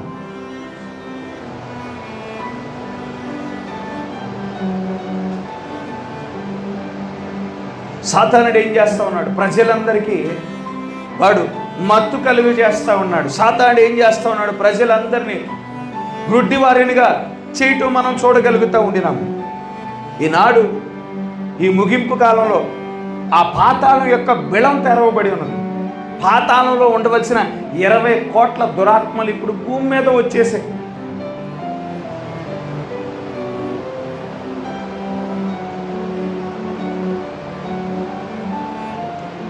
ప్రతి ఒక్క వ్యక్తిని ఏం చేస్తూ ఉన్నాయంటే వాటి యొక్క గుడారములుగా మార్చుకుంటూ ఉన్నాయి. దేవుడు ఏ విధంగా తన ఎన్నిక చేయబడిన ప్రజలను తన గుడారముగా ఏ విధంగా మలుచుకుంటూ ఉండినాడో అదే విధంగా సాతానులు ఈ దురాత్మలు ఏం చేస్తూ ఉన్నాయి? ఎన్నిక ఎవరి పేర్లు అయితే గొర్రెపిల్ల జీవ గ్రంథంలో రాయబడలేదో వారిని వాటి యొక్క గుడారములుగా మలుచుకోవటం మనం చూడగలుగుతూ ఉండినాము. వారికి నిద్రమత్తు కలుగు చేయటం మనం చూస్తూ ఉండినాం. వారికి ఈ విషయాలు గుర్తించుకోకుండా గ్రుడ్డితనం కలుగు చేయటం మనం చూస్తూ ఉండినాము. ఇదే నిద్రమత్తు గల మనస్సు ప్రభువైన యేసుక్రీస్తు వారి యొక్క మొదటి రాకడలో సద్దుకైలకి, పరిసయ్యులకి, శాస్త్రులకు నిద్రమత్తు గల మనస్సు ఇవ్వబడి ఉన్నది. రోమీయులకు రాసిన పత్రిక 11వ అధ్యాయం 8వ వచనంలో ఈ మాట చెప్పబడతా ఉన్నది. రోమీయులకు రాసిన పత్రిక 11వ అధ్యాయం 8వ వచనం, ఇందు విషయమై నేటి వరకు దేవుడు వారికి నిద్రమత్తు గల మనస్సును, చూడలేని కనులను, వినలేని చెవులను ఇచ్చున్నాడని వ్రాయబడి ఉన్నది. పరిసయ్యులు, శాస్త్రులు, సద్దుకైలు వారు యేసుక్రీస్తు వారి కోసమే ఎదురు చూశారు. ఇదిగో మేము మెస్సే కోసం ఎదురు చూస్తున్నాము, ఇదిగో మాకు ఆ యొక్క ఏదెను వనంలోనే వాగ్దానం చేయబడింది, స్త్రీ సంతానముగా దేవుడే దిగి వస్తాడని మరి ఏదెను వనంలోనే వాగ్దానం చేయబడింది. అదే విషయం మోషే ప్రవచించాడు, అదే విషయం ఏలియా ప్రవచించాడు, అదే విషయం యెషయా ప్రవచించాడు, అదే విషయం జకర్యా ప్రవచించాడు అని వారంతా ఎరిగి ఉన్నారు. యేసుక్రీస్తుని గురించిన ప్రవచనాలన్నీ ఎరిగి ఉన్నారు. కానీ తీరా యేసుక్రీస్తు వారు వస్తే వారికి కలిగిన గుడ్డితనాన్ని బట్టి, వారికి కలిగిన నిద్రమత్తు గల మనస్సును బట్టి వచ్చిన క్రీస్తుని వారు గుర్తించలేని వారిగా ఉండి ఉన్నారు. మొదటి రాకడలో ఆ విధంగా జరిగిన ఎడల, మొదటిసారి మనుష్య కుమారుని పరిచర్య జరిగినప్పుడు ఆ విధంగా జరిగిన ఎడల రెండోసారి మనుష్య కుమారుని పరిచర్య జరుగుతున్నప్పుడు కూడా అదే కార్యము జరుగును. మొదటిసారి గమనించండి, మొదటిసారి మనుష్య కుమారుని పరిచర్య జరిగినప్పుడు సువార్త అన్యుల యొద్దకు రావటానికి గాను వారు ఏం చేశారు? సద్దుకైలు, పరిసయ్యులు, శాస్త్రులు వాళ్ళు ఏం చేశారు? వచ్చిన క్రీస్తుని వారికి కలిగిన నిద్రమత్తు గల మనస్సును బట్టి, వారికి కలిగిన గుడ్డితనాన్ని బట్టి వాళ్ళు ఏం చేశారు? వచ్చిన క్రీస్తుని వారు సిలువ వేశారు. వారు తిరస్కరించారు క్రీస్తుని. వారు తిరస్కరించడాన్ని బట్టి సువార్త అన్యులకు ప్రకటించబడింది. 2000 సంవత్సరాలు మనకి యేసు క్రీస్తుని గురించిన సువార్త ప్రకటించబడింది. మనం ఇప్పుడు ముగింపు కాలంలో ఉన్నాం. మరొకసారి ప్రవక్తను మరుగు చేసుకొని దేవుడు ఏం చేశాడు? ప్రవక్తను మరుగు చేసుకొని మనుష్య కుమారుని పరిచర్యను జరిగించున్నాడు. ప్రవక్త దేవుడు కాదు, కానీ ఆయనలో మనుష్య కుమారుని పరిచర్య. ఆయన పరిచర్యలో 3 ఈడ్పులు ఏ విధంగా ఉన్నాయో ప్రవక్తలో అదే 3 ఈడ్పుల పరిచర్యను జరిగించున్నాడు. అక్కడ యూదులకు ఏ విధంగా గురుడితనం కలుగు చేయబడిందో ఇక్కడ అన్యులకు కూడా గురుడితనం కలుగు చేయబడింది. అక్కడ యూదులలో కొంతమంది ఎన్నిక చేయబడిన ప్రజలు మాత్రమే గుర్తించారు క్రీస్తుని. ఇక్కడ ఎన్నిక చేయబడిన ప్రజలు మాత్రమే ప్రవక్తలో జరిగిన మనుష్య కుమారుని పరిచర్యను గుర్తించి ఉన్నారు. మిగిలిన వారంతా ఆ యొక్క మనుష్య కుమారుని పరిచర్యను తిరస్కరించటాన్ని బట్టి మరొకసారి అన్యుల యొద్ద నుండి బోధ యూదుల యొద్దకు వెళ్ళనై ఉన్నది. మొదటిసారి మనుష్య కుమారుని పరిచర్యలు ఏదైతే జరిగిందో ఇప్పుడు కూడా అదే విధంగా జరుగుతుంది.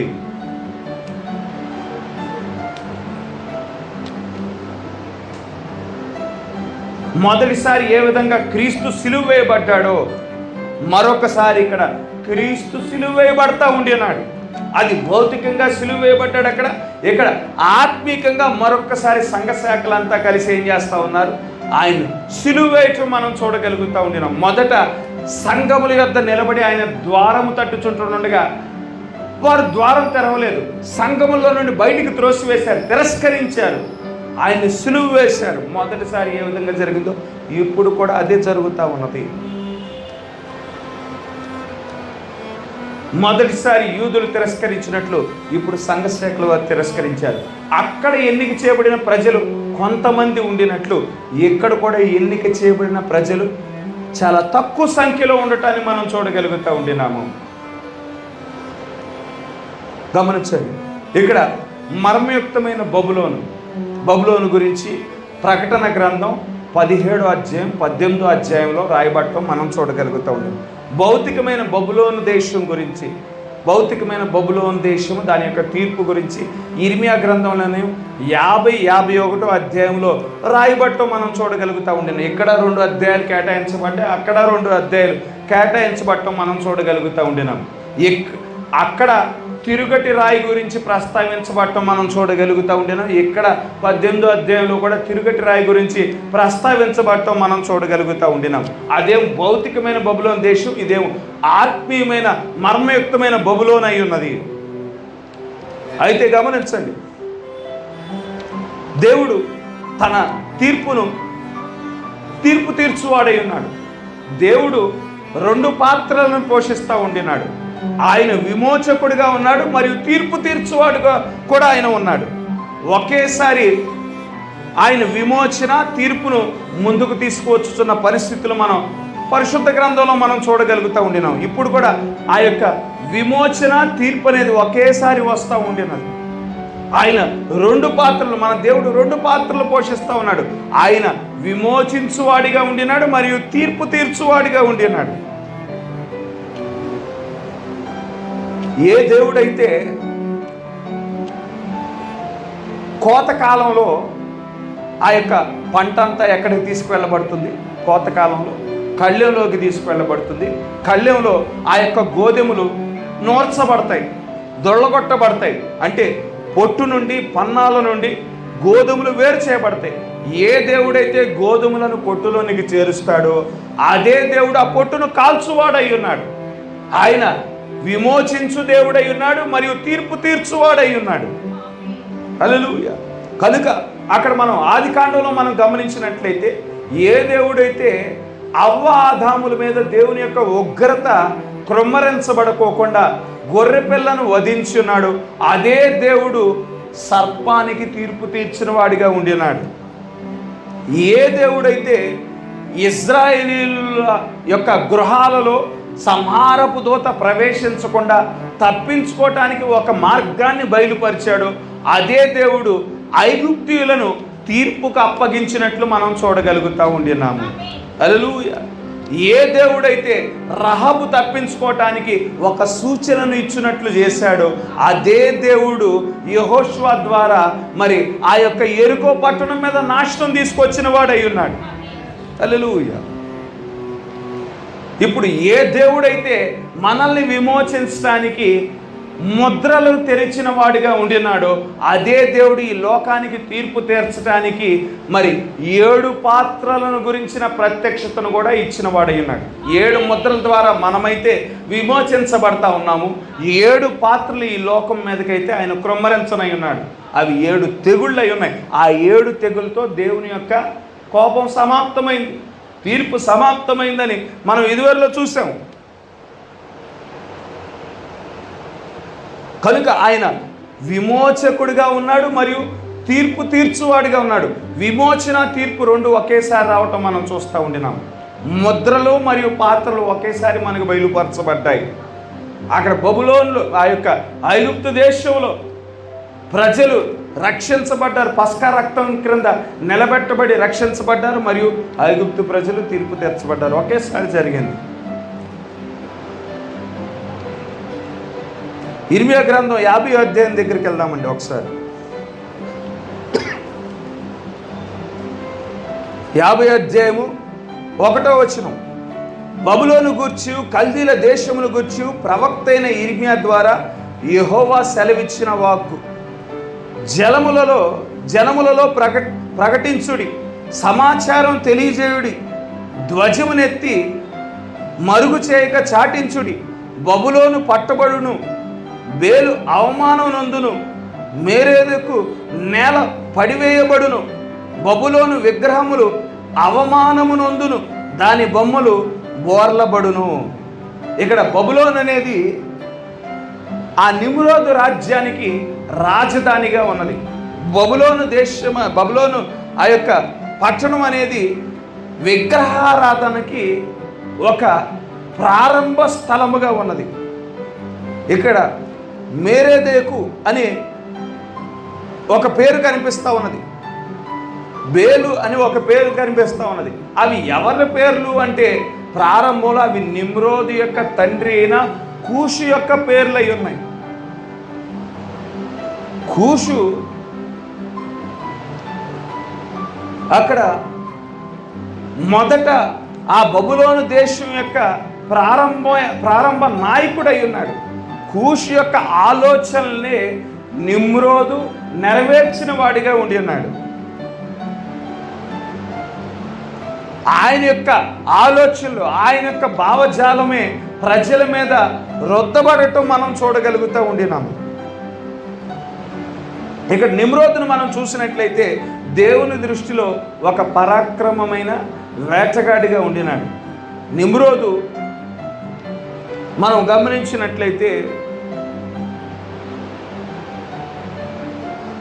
తనకొక గొప్ప పేరు సంపాదించుకోవాలని ప్రయత్నం చేసిన వాడిగా ఉండినాడు.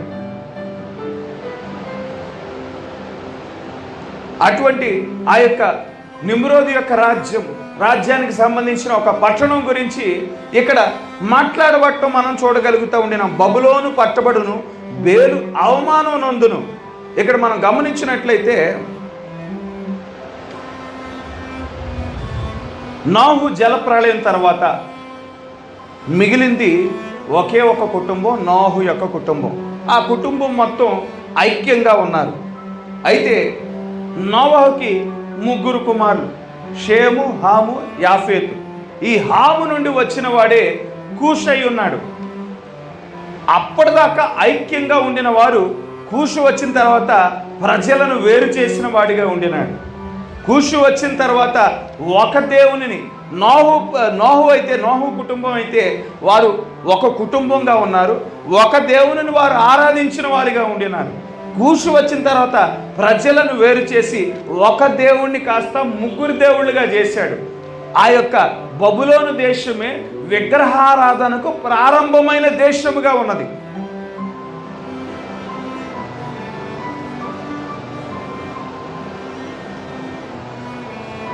ఇక్కడ బబులోను దేశంలో ఏదైతే జరిగిందో, నైస్య ఆలోచన సభ దగ్గర రోము కూడా అదే చేసింది.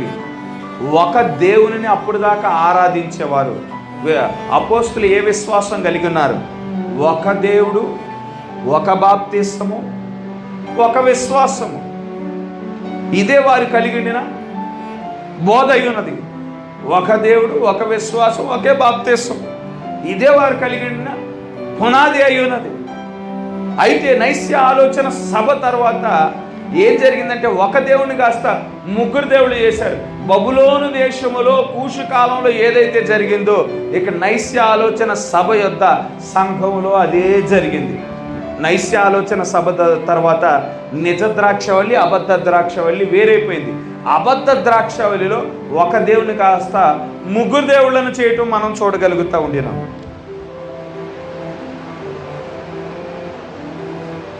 అయితే గమనించండి, దేవుడు ఎప్పుడు చూసేటప్పుడు ఏం చేస్తాడంటే, దాని యొక్క ప్రారంభాన్ని చూసే దేవుడు అయి ఉన్నాడు.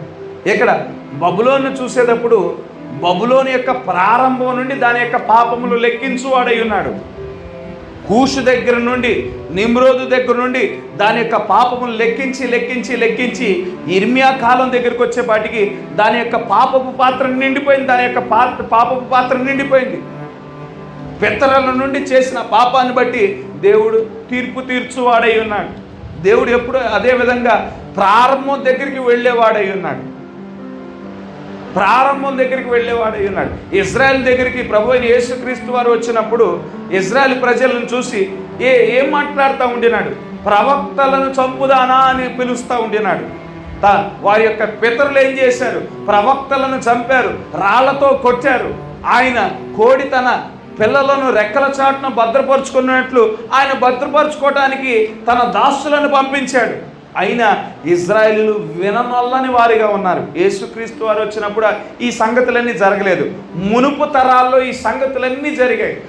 ఆ యొక్క తప్పిదాలను ఎత్తి చూపుతూ ఉండినాడు. వారి యొక్క బీజాలను ఎత్తి చూపించడం మనం చూడగలుగుతూ ఉండినాం.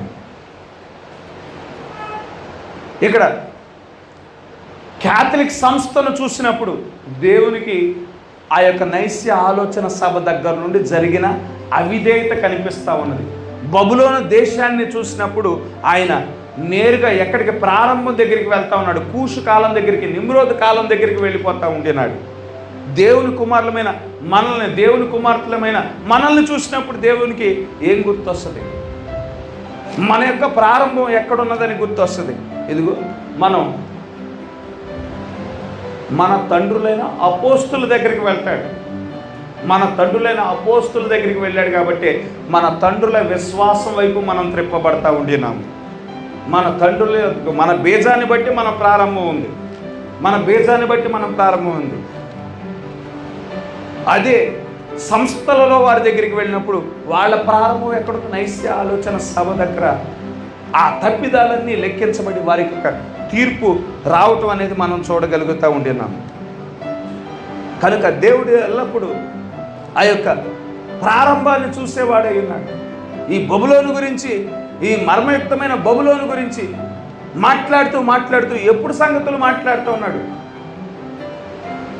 ఆ మహావేశ్య ఎందుకు మత్తుతో నింపబడి ఉన్నది? ఎందుకంటే ఆమె అనేక మంది హతసాక్షుల యొక్క రక్తము ద్వారా ఆమె మత్తు నొందింది. ఎప్పుడు చంపింది? నైస్య ఆలోచన సభ దగ్గర నుండి 1500 సంవత్సరం వరకు విపరీతమైన దాడులు, ప్రజల మీద దాడులు. ఎవరైతే ఆర్సిఎం సంస్థ యొక్క సిద్ధాంతాన్ని అంగీకరించలేదో, వారి యొక్క ఆచారాలను అంగీకరించలేదో, వారి యొక్క సాంప్రదాయాలను అంగీకరించలేదో, వారందరినీ హతమార్చిన పరిస్థితులు మనం చూస్తూ ఉండినాము. అందుకే ఆయన మత్తురాలై ఉన్నది అని మాట్లాడటం మనం చూడగలుగుతూ ఉండినాము. కనుక దాన్ని తీర్పు తీర్చడానికి మునుపు దేవుడు మనల్ని బయటికి పిలుస్తున్నట్లు మనం చూడగలుగుతూ ఉండినాం. బబులోను దేశం నుండి అబ్రహాము ఏ విధంగా బయటికి పిలువబడ్డాడు. అబ్రహాము బబులోను యొక్క రాజ్యం, ఆ నిమ్రోద్ రాజ్యంలో నుండి బయటికి పిలువబడిన వాడై ఉన్నాడు. అబ్రహాము కల్దీల దేశం ఆ ఉరు ప్రాంతం అదంతా నిమ్రోద్ రాజ్యం అయి ఉన్నది. దాని నుండి అబ్రహాము ఏ విధంగా వేరుపరచబడ్డాడో మనం కూడా మర్మయుక్తమైన బబులోను నుండి వేరుపరచబడిన వారమై ఉన్నాము. 3వ వచనం, ఉత్తర దిక్కు నుండి దాని మీదకి ఒక జనము వచ్చుచున్నది, ఏ నివాసి లేకుండా అది దాని దేశమును పాడు చేయును, మనుషులేమి పశువులేమి అందరూ పారిపోదురు, అందరూ తరలిపోదురు. బబులోను దేశం మీదకి వచ్చింది ఏ దేశమై ఉన్నది? మాదీల పర్షియుల దేశమై ఉన్నది. బబులోను రాజ్యం తర్వాత ఏదొచ్చిందంటే మాదీల పర్షియుల రాజ్యం. ఈ బబులోను రాజ్యాన్ని కూల్చివేసి ఈ బబులోను రాజ్యాన్ని నాశనం చేసి తర్వాత పరిపాలన చేసింది మాదీల పర్షియుల రాజ్యం. ఇక్కడ మర్మయుక్తమైన బబులోను గురించి ప్రవక్త ఏమని మాట్లాడుతూ ఉన్నాడు? ఆ తూర్పు నుండి వచ్చుచున్న రష్యాను గమనించమంటూ ఉన్నాడు. వాచ్ రష్యా అని మాట్లాడటం మనం చూడగలుగుతూ ఉండినాం. ఎందుకంటే రష్యా ఏం చేయను, ఆ మర్మయుక్తమైన బబులోను రోమ్ ఏదైతే చేయాలనుకుందో ఆ కార్యాచరణ ఎవరు నెరవేర్చువారుగా ఉంటారు? అమెరికా నెరవేర్చేదిగా ఉన్నది. రోమ్ యొక్క ప్రణాళికను ఎవరు నెరవేరుస్తారంటే అమెరికా నెరవేర్చనై ఉన్నది. కనుక ఈ మర్మయుక్తమైన బబులోను ఎవరి ద్వారా నాశనం చేయబడుతుందంటే రష్యా ద్వారా నాశనం చేయబడుతుందనే విషయాన్ని ప్రవక్త చాలా స్పష్టంగా చెప్తూ ఉండినాడు. అయితే మర్మయుక్తమైన బబులోను నాశనం చేయబడటానికి 2 సంవత్సరాల ముందు దానియేలు అక్కడ ఉన్నాడు. దానియేలు దగ్గరికి ఎవరు దిగి వచ్చారంటే మరి ఆ యొక్క గాబ్రియేలు దూత దిగి వచ్చింది. 68 సంవత్సరాలు గడిచిపోయిన తర్వాత ఇశ్రాయేలీయులు బబులోను దేశంలో 68 సంవత్సరాలు జీవించిన తర్వాత గాబ్రియేలు దానియేలు దగ్గరికి దిగి వచ్చాడు. దానియేలు దగ్గరికి దిగి వచ్చి జరిగిన సంగతులు చెప్తా ఉన్నాడు, జరుగుతున్న సంగతులు చెప్తా ఉన్నాడు, జరగనయున్న సంగతులు కూడా చెప్తా ఉంటున్నాడు. ఇప్పుడు అదే కార్యము మన కాలంలో జరిగిందా? ఈ మర్మయుక్తమైన బబులోను నాశనం చేయబడటానికే అక్కడ దానియేలు ఉండిన విధంగా ఇక్కడ విలియం మ్యారన్ బెన్హామ్ గారు ఉన్నారా? అక్కడ దానియేలుకి జరిగిన సంగతులు, జరుగుతున్న సంగతులు, జరగనయున్న సంగతులు గాబ్రియేలు బయలుపరిచినట్లు ఇక్కడ బలిష్ఠుడైన దూత ఈ కాలపు వర్తమానికునికి జరిగిన సంగతులు, జరగనయున్న సంగతులు, జరుగుతున్న సంగతులు కూడా బయలుపరచబడటం మనం చూడగలుగుతూ ఉండేది. ఎక్కడి నుంచి, ఏ సంగతుల నుంచి మనకు బయలుపరచబడ్డాయంటే దేవుడుగా లేని సంగతి దగ్గర నుండి మనకి సమస్త సంగతులు 1000 ఏళ్ల పరిపాలన వరకు మనకి బయలుపరచబడ్డాయి. అంటే జరిగిన సంగతులు, జరుగుతున్న సంగతులు, జరగనయున్న సంగతులు మనకి బయలుపరచబడ్డాయి. ఆ కాలమున ఆనాటికి ఇశ్రాయేలు వారును యోధా వారును కూడి వచ్చేదరు, ఏడ్చుచూ సాగుచూ తమ దేవుడైన యెహోవా యొద్దకు విచారించుటకై వచ్చేదరు. ఎప్పుడైతే దానియేలు అక్కడ నిలబడి ఆ కాలాన్ని గుర్తించాడు, ఆ యొక్క కృపా వర్తమానాన్ని, హెచ్చరిక వర్తమానాన్ని బోధించినప్పుడు ప్రజలు ఇక దేవుని వైపు తిరుగువారిగా ఉంచారు. ప్రభువా, మీ పట్ల మేము అవిధేయతను కలిగి ఉన్నాము తండ్రి, అందుకే మమ్మల్ని ఇక్కడ ఈ బబులోను దేశానికి అప్పగించబడ్డాం, నీవే మాకు వాగ్దాన దేశాన్ని అనుగ్రహించిన వాడవై ఉన్నాము అని వారు దేవుని వైపు తిరుగువారిగా ఉన్నారు. ఈనాడు మనం కూడా అదే విధంగా తిరిగిన వారంగా ఉన్నాం. ప్రభువా, మేము మీ వెన్నులో భాగమై ఉన్నాం. ప్రభువా, మేము థియోఫనీని దాటుకొని ఈ భూమి మీదకు వచ్చాము తండ్రి. ఆత్మీయమైన మతిమరుపును బట్టి మేము ఏమై ఉన్నాము గుర్తించలేని స్థితిలో మునుపున్నాము. మునుపు మా శరీర ఏచ్ఛలను మేము నెరవేర్చిన వారముగా ఉన్నాం, మా హృదయం యొక్క కోరికలను జరిగించిన వారముగా ఉన్నాం, వాయుమండల అధిపతిని మేము అనుసరించిన వారముగా ఉన్నాం, దేవుని యొక్క ఉగ్రతకు పాత్రలుగా ఉండి ఉన్నాం. అయినా కానీ నువ్వు మమ్మల్ని విడిచిపెట్టలేదు తండ్రి. మీ విమోచన ప్రణాళికను మా ఎడల జరిగించేవు ప్రభా, మీ కృపను విస్తరింపజేసావు తండ్రి అని మనం నిజ దేవుని వైపు మనం తిరిగిన వారముగా ఉన్నాం. 5వ వచనం, ఎన్నటికి మరువబడని నిత్య నిబంధన చేసుకొని యెహోవాను కలుసుకొందుము రండని చెప్పుకొనుచు సియోను తట్టు అభిముఖులై అచ్చటికి వెళ్ళు మార్గము ఏదని అడుగుచూ వచ్చేదరు. ఇదే యెహోవా వాక్కు. వారు ఎక్కడికి వెళ్తా ఉన్నారంట? వారు ఎటువైపుగా వెళ్తా ఉన్నారు? సియోను వైపు వెళ్ళుచున్నారు. మేము సియోను వైపు వెళ్ళుచున్నాము అని వారు ఎరిగిన వారుగా ఉండినారు. వారి హృదయంలో సంతోషం ఉన్నది, వారి హృదయంలో ఆనందం ఉన్నది, వారి నోట యందు సంతోషగానం ఉన్నది. మేము సియోను యొద్దకు వెళ్ళుచున్నాము. ఈనాడు మనం అదే సంతోషంతో నింపబడ్డామా? అదే ఆనందంతో నింపబడ్డామా? ఇదిగో మేము నిత్య జీవ ఏ లోకమైతే కాలము లేదో ఆ కాలం లేని లోకానికి సంబంధించిన వారమై ఉన్నాము. అక్కడి నుంచి వచ్చాం, తిరిగి మేము అక్కడికే వెళ్ళనై ఉన్నామని ఈనాడు ఒక సంతోషమైన ఒక గానాన్ని మనం కలిగిన వారముగా ఉండినాము. సియోను వైపు మనం మరి ముందుకు సాగుచున్న వారముగా ఉండినాము. హల్లెలూయా. నా ప్రజలారా త్రోవ తప్పిన గొర్రెలుగా ఉన్నారు. వారి కాపర్లు కొండ మీదకి వారిని తోలుకొని పోయి వారిని త్రోవ తప్పించిరి.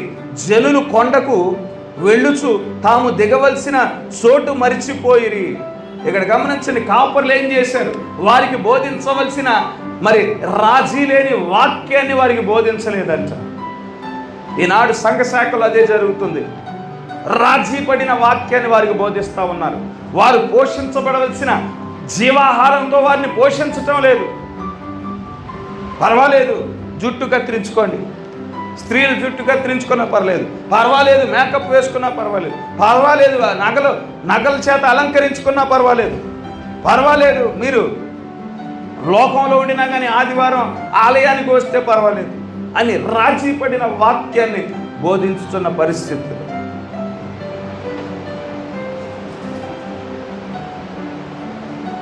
ఆ రాజీ పడిన వాక్యాన్ని బట్టి నికోలైతు బోధ వచ్చింది, బిలాము బోధ వచ్చింది, యెజబెలు బోధ ప్రవేశించడం మనం చూడగలుగుతూ ఉండినాం. 7వ వచనం, కనుగొనిన వారందరూ వారిని భక్షించుచూ వచ్చిరి. వారి శత్రువులు మేము అపరాధులము కాము.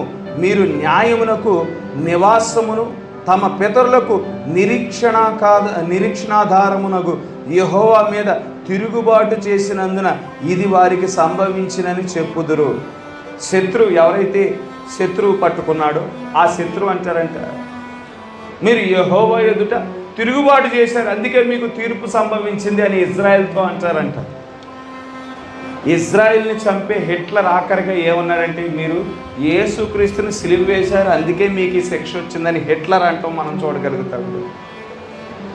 ఇజ్రాయేలీని లక్షలాది మందిని చంపిన హిట్లరు, మీరు యేసుక్రీస్తుని సిలువ వేశారు కాబట్టి మీకు ఇంత శిక్ష మీ మీదకి వచ్చింది అని చెప్పి మరీ చంపిన పరిస్థితులు. ఈ వాక్యలేఖనము నెబుకద్నెజర్ కాలంలో ఏ విధంగా నెరవేర్చబడిందో ఈ కాలం హిట్లర్ కాలంలో కూడా నెరవేర్చబడింది. హిట్లర్ కూడా ఇదే విధంగా ఇదే మాట అన్నాడు, యెహోవా మీద తిరుగుబాటు చేసినందున ఇది వీరికి సంభవించినని చెప్పుదురు అని ప్రవచించగా ఇర్మియా అదే నెరవేర్చబడింది. 8వ వచనం, బబులోనులో నుండి పారిపోవుడి, కల్దీల దేశములో నుండి బయలువెల్లుడి, మందలకు ముందు మేకపోతులు నడుచున్నట్లు ముందర నడువుడి.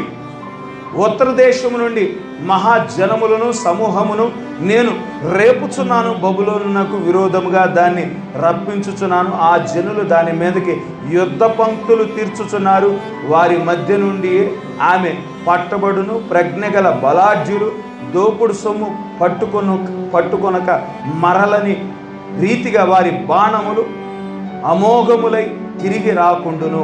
ఇక్కడ గమనించండి, ఉత్తర దేశాన్ని దేవుడు లేపుతా ఉండినాడు. ఆ కాలంలో మాదీయులు పర్షియల దేశాన్ని రేపినట్లు ఈ కాలంలో ఎవరిని రేపుతా ఉన్నాడంటే రష్యాని లేపుతా ఉన్నాడు. రష్యాతో ఎవరెవరు నిబంధన చేసుకుంటారంటే చైనా ఉంటుంది, సపోర్ట్గా ఇటువైపు ఇరాన్ ఉంటుంది. ఈ 3 దేశాలు సపోర్ట్గా మరి ఒకరినొకరు సపోర్ట్ చేసుకునే వారికి ఉంటారు. రష్యా ఎవరిని కట్టడి చేస్తుంది? అమెరికా దేశాన్ని కట్టడి చేయనై ఉన్నది, మరి ఆ యొక్క రోమును కట్టడి చేయనై ఉన్నదనే విషయాన్ని మనం ఇక్కడ గుర్తించవలసిన వారమై ఉన్నాము. తూర్పు దేశము నుండి దేవుడు రేపు ప్రజలు వారే అయి ఉన్నారు. ఇక్కడ బాణముల గురించి మాట్లాడుతూ ఉన్నాడు ఈ వచనంలో. ఆ కాలంలో బాణములు, ఈ కాలంలో మిసైల్స్ అయి ఉన్నాయి. నిన్ననే ఒక వీడియో చూశాను, ఈ భూమి మొత్తం నాశనం చేయడానికి 150 న్యూక్లియర్ మిసైల్స్ అయితే సరిపోతాయి. అయితే ఈ ప్రపంచంలో 1300 మిసైల్స్ ఉన్నాయంట. 150 అయితే ప్రపంచం, ఈ దేశం, ఈ భూమి మొత్తాన్ని నాశనం చేసేవచ్చంట. కానీ ఈ దేశాలు ఎన్ని తయారు చేసుకున్నాయంటే ఇప్పటికే 1300 తయారు చేసే. 150 అయితే మొత్తం భూమి మొత్తాన్ని నాశనం చేసేవచ్చు. ఆ కాలంలో బాణాల గురించి ప్రస్తావించబడింది. అయితే ఇప్పుడు ఆ బాణాలే కాస్త ఆ యొక్క ఆయుధాలే ఇప్పుడు కొంచెం అడ్వాన్స్ అయిపోయి అవి మిసైల్స్గా మారే. గమనించండి, ఆ మర్మయుక్తమైన బబులోని ఆ కాలంలో దేవుడు ఏం చేశాడు? మాదీలు పరుషుల రాజ్యాన్ని లేపాడు, బబులోను దేశాన్ని నాశనం చేశాడు. ఈ మర్మయుక్తమైన బబులోను దేశాన్ని నాశనం చేయడానికి గాను దేవుడు ఎవరిని రేపుతా ఉన్నాడు? రష్యా సైన్యాన్ని రేపుతా ఉండినాడు. రష్యాకు సపోర్ట్గా చైనా ఉంది, రష్యాకు సపోర్ట్గా మరి ఇరాన్ ఉన్నది. దానిని రేపటం మనం చూడగలుగుతూ ఉండినాము. భౌతికమైన బబులోని దేశానికి ఏదైతే సంభవించిందో మర్మయుక్తమైన బబులోని దేశానికి అదే సంభవించును. భౌతికమైన బబులోని దేశం నాశనం చేయబడటానికి మునుపు ఇజ్రాయేలీలు బయటికి నడిపించబడ్డారు. ఇక్కడ మర్మయుక్తమైన బబులోని దేశం నాశనం చేయబడటానికి మునుపు మనము బయటికి నడిపించబడ్డాము. అక్కడ భౌతికమైన ఆ యొక్క ఇజ్రాయేల్ ప్రజల మధ్య మరి ప్రాకారములు, ఆ వాగ్దాన దేశంలోకి వెళ్ళిన తర్వాత ఆ ప్రాకారం నిర్మించబడింది, మరి ఆ ధర్మశాస్త్రం బోధించబడింది, వారి మధ్యన ఆలయం పునర్నిర్మించబడింది. మన మధ్యన అదే కార్యము జరుగుతూ ఉన్నది. వారి మధ్యన మరి ఆలయం నిర్మించబడినప్పటికీ సొలొమోను కాలంలో మహిమ దిగి వచ్చినట్లు ఆ యొక్క జెరుబ్బాబెలు ఆ యొక్క మందిరం కట్టినప్పుడు దేవుని యొక్క మహిమ దిగి రాలేదు. కానీ వాక్యంలో చెప్తా ఉన్నది, మొదటి మహిమ కంటే కడపటి మహిమ అధికంగా ఉండును అని చెప్పబడుతుంది. ఆ యొక్క వాక్యము మన జీవితాలలో నెరవేర్చబడతా ఉన్నది. మొదటిసారి పెంతుకొస్తు కాలంలో మరి క్రొమ్మరించబడిన ఆ తొలకరి వర్షము కంటే మరి ఇప్పుడైతే మనం అధికమైన అభిషేకాన్ని పొందుకొని ఉన్నాం. తొలకరి వాన, కడవరి వాన, తొలకరి అభిషేకము, కడవరి అభిషేకం రెండు కలిపి మన మీద క్రొమ్మరించబడనై ఉన్నాయి. ఎందుకంటే కడవరి మహిమ తన సంఘంలో అధికముగా ఉండనై ఉన్నది. హల్లెలూయా.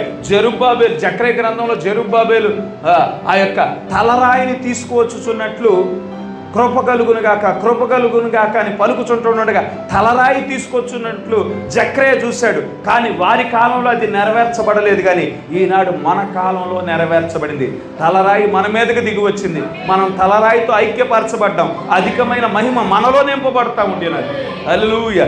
అటువంటి ప్రజలుగా మనం ఉండటానికి దేవుడు కృప చూపించినాడు. మనం మర్మయుక్తమైన బబులోని యొక్క తీర్పును మనం పొందుకోవటానికి మనం నిర్ణయించబడలేదు. కానీ మనం దేనికోసం నిర్ణయించబడ్డాం? మనం దేవుని మందిరముగా ఉండటానికి నిర్ణయించబడ్డాం. హల్లెలూయా. ఒక ప్రక్కన గమనించండి, పాతాళం యొక్క బిళం తెరవబడింది. మరి ఈ భూమి మీదకి ఆ యొక్క దురాత్మలన్నీ వచ్చి ప్రజలను వాటి యొక్క గుడారములుగా మార్చుకొని ఇక్కడ వాటి యొక్క రాజైన సాతానుతో ఉండటానికి అవి బయటికి వచ్చుచుంటుండగా మనమైతే దేవుని గుడారములుగా మలచబడి మనం ఈ లోకాన్ని విడిచిపెట్టి పరలోక రాజ్యంలోనికి ప్రవేశించడానికి మనం సిద్ధపడతా ఉండినాం. దురాత్మలేం భూమి మీదకి వస్తూ ఉన్నాయి, మనమైతే పరలోక రాజ్యానికి సిద్ధపడతా ఉండినాము. అవేమి భూమి మీదకి వస్తూ ఉన్నాయి, మనం భూమిని విడిచిపెట్టి వెళ్ళనై ఉన్నాము. మరలా మనం ఈ భూమి మీదకి వచ్చేపాటికి ఈ భూమి అంతా ప్రక్షాళన చేయబడనై ఉన్నది. ఆ రీతిగా జరగటానికి దేవుడు కృప చూపించునుగాక, మనల్ని దేవుడే సిద్ధపరచునుగాక. మరికొన్ని సంగతులు మనం సాధ్యమైతే బుధవారం చూసుకుందాం. మరొకసారి మనమంతా లేచి నిలబడదాం. మనకు అనుగ్రహించిన దివ్యమైన మార్చలను బట్టి మరొక్కసారి మన దేవుని మన స్తుతులతో మన స్తోత్రాలతో కొనియాడదాం. హల్లెలూయా, హల్లెలూయా, హల్లెలూయా, హల్లెలూయా, హల్లెలూయా, హల్లెలూయా, హల్లెలూయా. స్తోత్రములు, స్తోత్రములు, స్తోత్రములు, స్తోత్రములు, స్తోత్రములు తండ్రి. వందనములు యేసు, వందనములు ప్రభువా, వందనములు, వందనములు, వందనములు, వందనములు, వందనములు, వందనములు, వందనములు, వందనములు తండ్రి. వందనములు యేసు, వందనములు ప్రభువా, వందనములు, వందనములు, వందనములు, వందనములు, వందనములు. జీవం కలిగిన దేవ, జీవాధిపతి, స్తోత్రములు తండ్రి. వందనములు యేసయ్య రాజా. మరొక్కసారి ఈ రీతిగా మీ సన్నిధానంలో మమ్మల్ని సమావేశపరిచారు తండ్రి. మమ్మల్ని సమావేశపరచడమే కాకుండా ప్రభా, నీవే మా మధ్యకు దిగి వచ్చావు తండ్రి. ఎప్పటి వరకు ప్రభా మమ్మల్ని ఉద్దేశించి మాట్లాడావు మా గొప్ప దేవుడా. అందుని బట్టి స్తోత్రములు తండ్రి. అవును ప్రభా, మీ మహాకృపను బట్టి ప్రభా యేసయ్య ప్రభువా మా గొప్ప దేవుడా, మర్మయుక్తమైన బబులోనికి ప్రభా తీర్పు తీర్చబడే కాలంలో మేము జీవించుచున్నాము తండ్రి. అయితే ఆ మర్మయుక్తమైన బబులోనులో ప్రభా యేసయ్య ప్రభువా మా గొప్ప దేవుడా, ఆ మహావేషి యొక్క మద్యము ద్వారా ప్రభా మేము మత్తు నొందిన వారముగా మేము లేము తండ్రి. గురుడ్డి వారముగా మేము చేయబడలేదు కానీ ప్రభా పరలోకము నుండి ప్రభా మీ యొక్క పిలుపును మేము విన్నాము తండ్రి. ప్రభువా యేసయ్య మా గొప్ప దేవుడా, ప్రభువా మా గొప్ప దేవుడా, రాజా స్తోత్రములు. నీవు పక్షిరాజు వలే ప్రభా ఆకాశము నుండి ప్రభా మాట్లాడగా మా గొప్ప దేవుడా, ప్రభువా యేసయ్య మర్మయుక్తమైన బబులో నుండి మమ్మల్ని మేము వేరు చేసుకోవటానికి కృప చూపించావు. దాని పాపం నుండి మేము వేరు చేయబడ్డాం. దానికి సంభవించే తీర్పు నుండి ప్రభా మమ్మల్ని మేము వేరు చేసుకోవటానికి కృప చూపించిన దేవుడవై ఉన్నావు తండ్రి. పాత నిబంధనలో ఏదైతే జరిగి ఉన్నదో ప్రభా ఈనాడును మా ఎడల ప్రభా అదే జరగనే ఉన్నది ప్రభా. సొలొమోను చెప్పినాడు, సూర్యుని క్రింద ప్రభా క్రొత్తది ఏమీ లేదని చెప్తా ఉండినాడు ప్రభా. యేసయ్య మేము ప్రభా పాత నిబంధనలో జరిగిన ఆ కార్యాన్ని చూస్తూ ఉంటుండగా మా ఎడల ఏం జరుగుతుందో ప్రభా స్పష్టంగా చూడగలుగుతా ఉండినా మా గొప్ప దేవుడా. ప్రభువా యేసయ్య బబులో నుండి వేరుపరచబడిన ఇశ్రాయేలీయులు ప్రభా మా గొప్ప దేవుడా ప్రాకారములు కట్టుకున్నారు తండ్రి. ప్రభువా ధర్మశాస్త్రం బోధించబడింది తండ్రి. ప్రభా వారి మధ్యన ప్రభా మందిరాన్ని కట్టుకొని ఉన్నారు ప్రభా. ఈనాడు మా ఎడలు కూడా అదే జరుగుతూ ఉన్నది ప్రభా. తిరిగి వాక్యపు చట్టాన్ని మాకు ఇచ్చావు తండ్రి. ప్రభా యేసే ముద్రలు తెరవబడిన వాక్యము మాకు బోధించబడింది ప్రభా. మేమే ప్రభా యేసే మేల్కొల్పబడి ప్రభా యేసయ్య మీ మందిరములుగా మేము మార్చబడుచున్నాం తండ్రి. నీవే మాలో నివాసం చేయించున్నావు మా గొప్ప దేవుడా. మేము పరలోక యెరూషలేము పట్టణమై ఉన్నాం తండ్రి. ప్రభా నీ యొక్క వెలుగు ప్రభా యేసయ్య ప్రభా మా గొప్ప దేవుడా మా జీవితాలలో ప్రభా వెలిగించబడుచున్నది మా గొప్ప దేవుడా. రాజా స్తోత్రం. మేము మీ గుడారమై ఉన్నాము తండ్రి. ప్రభువా స్తోత్రములు ప్రభా. ఆ విధంగా మమ్మల్ని సిద్ధపరచుచున్నావు తండ్రి. తీర్పు కోసం నిర్ణయించబడిన వారం కాదు కానీ ప్రభా యేసయ్య మా గొప్ప దేవుడు మా దేహాలు మార్చబడి తండ్రి. ప్రభువా యేసయ్య మా గొప్ప దేవుడు గొర్రెపిల్ల వివాహ మహోత్సవంలోనికి ప్రవేశించడానికి ప్రభా నీవు నిర్ణయించిన ప్రభా మా గొప్ప దేవుడు ప్రజలమై ఉన్నాం తండ్రి. ఒక ప్రక్కన ప్రభా 20 కోట్ల దురాత్మలు ప్రభా యేసయ్య ప్రజలను తండ్రి ఎవరి పేర్లైతే గొర్రెపిల్ల జీవ గ్రంథంలో రాయబడలేదు వారిని ప్రభా యేసయ్య దురాత్మల యొక్క గుడారములుగా మార్చబడుచుంటుండగా ప్రభా యేసయ్య ఆ దురాత్మల యొక్క రాజుగా ఉండిన సాతానుతో ప్రభా యేసయ్య ప్రభా రాజ్యం ఏలటానికి ప్రభు ఈ భూమి మీదకి వచ్చి ఉంటుండగా మేమైతే ఈ భూమిని విడిచి ప్రభు మా గొప్ప దేవుడా గొర్రెపిల్ల వివాహ మహోత్సవానికి ప్రభా ప్రవేశించడానికి నీవు కృప చూపించుచున్నావు మా గొప్ప దేవుడా. అందును బట్టి స్తోత్రములు తండ్రి. ప్రభువా యేసయ్య మమ్మల్ని మేల్కొల్పినందుకు స్తోత్రములు తండ్రి. ప్రభా దివారాత్రులు మీ వాక్యాన్ని ధ్యానించుకుంటూ ప్రభా యేసయ్య వర్తమానం ఇచ్చిన వెలుగు ద్వారా ప్రభా వాక్యాన్ని ధ్యానించుకుంటూ ప్రభా ప్రార్థన అనే ప్రభా ధూపం వేయటానికి ప్రభా కృప చూపించండి. మా ప్రార్థనే ధూపము తండ్రి మీకు ఇంపైన సువాసన కలుగజేయగలుగుటకు తండ్రి. ప్రభువా యేసయ్య నీవే కృప చూపించమని కోరుచున్నాం మా గొప్ప దేవుడా. సహాయం దయచేయండి. బోధించబడిన ఈ మాటలు ప్రభా మా ఎడల నూరంతలుగా ఫలించమని కోరుచున్నాం తండ్రి. ప్రభువా యేసయ్య మా గొప్ప దేవుడు కూడి వచ్చిన ప్రతి బిడ్డను దీవించండి, ప్రతి బిడ్డను ఆశీర్వదించండి. ఇప్పుడు మా గృహాలకి మేము వెళుచుంటుండగా మరొక్కసారి మీ సన్నిధి, మీ ప్రసన్నత, మీ దీవెనలు, మీ ఆశీర్వాదాలు ఇప్పుడు ఎల్లప్పుడూ మా మీద మా కుటుంబాల మీద మెండుగా కృమ్మరించమని కోరుకుంటూ ఈ చిన్న ప్రార్థన ప్రభు అయిన యేసుక్రీస్తు నామములో అడిగి వేడుకొంచున్నాము. ఆమేన్. God bless you. దేవుడిని దీవించు.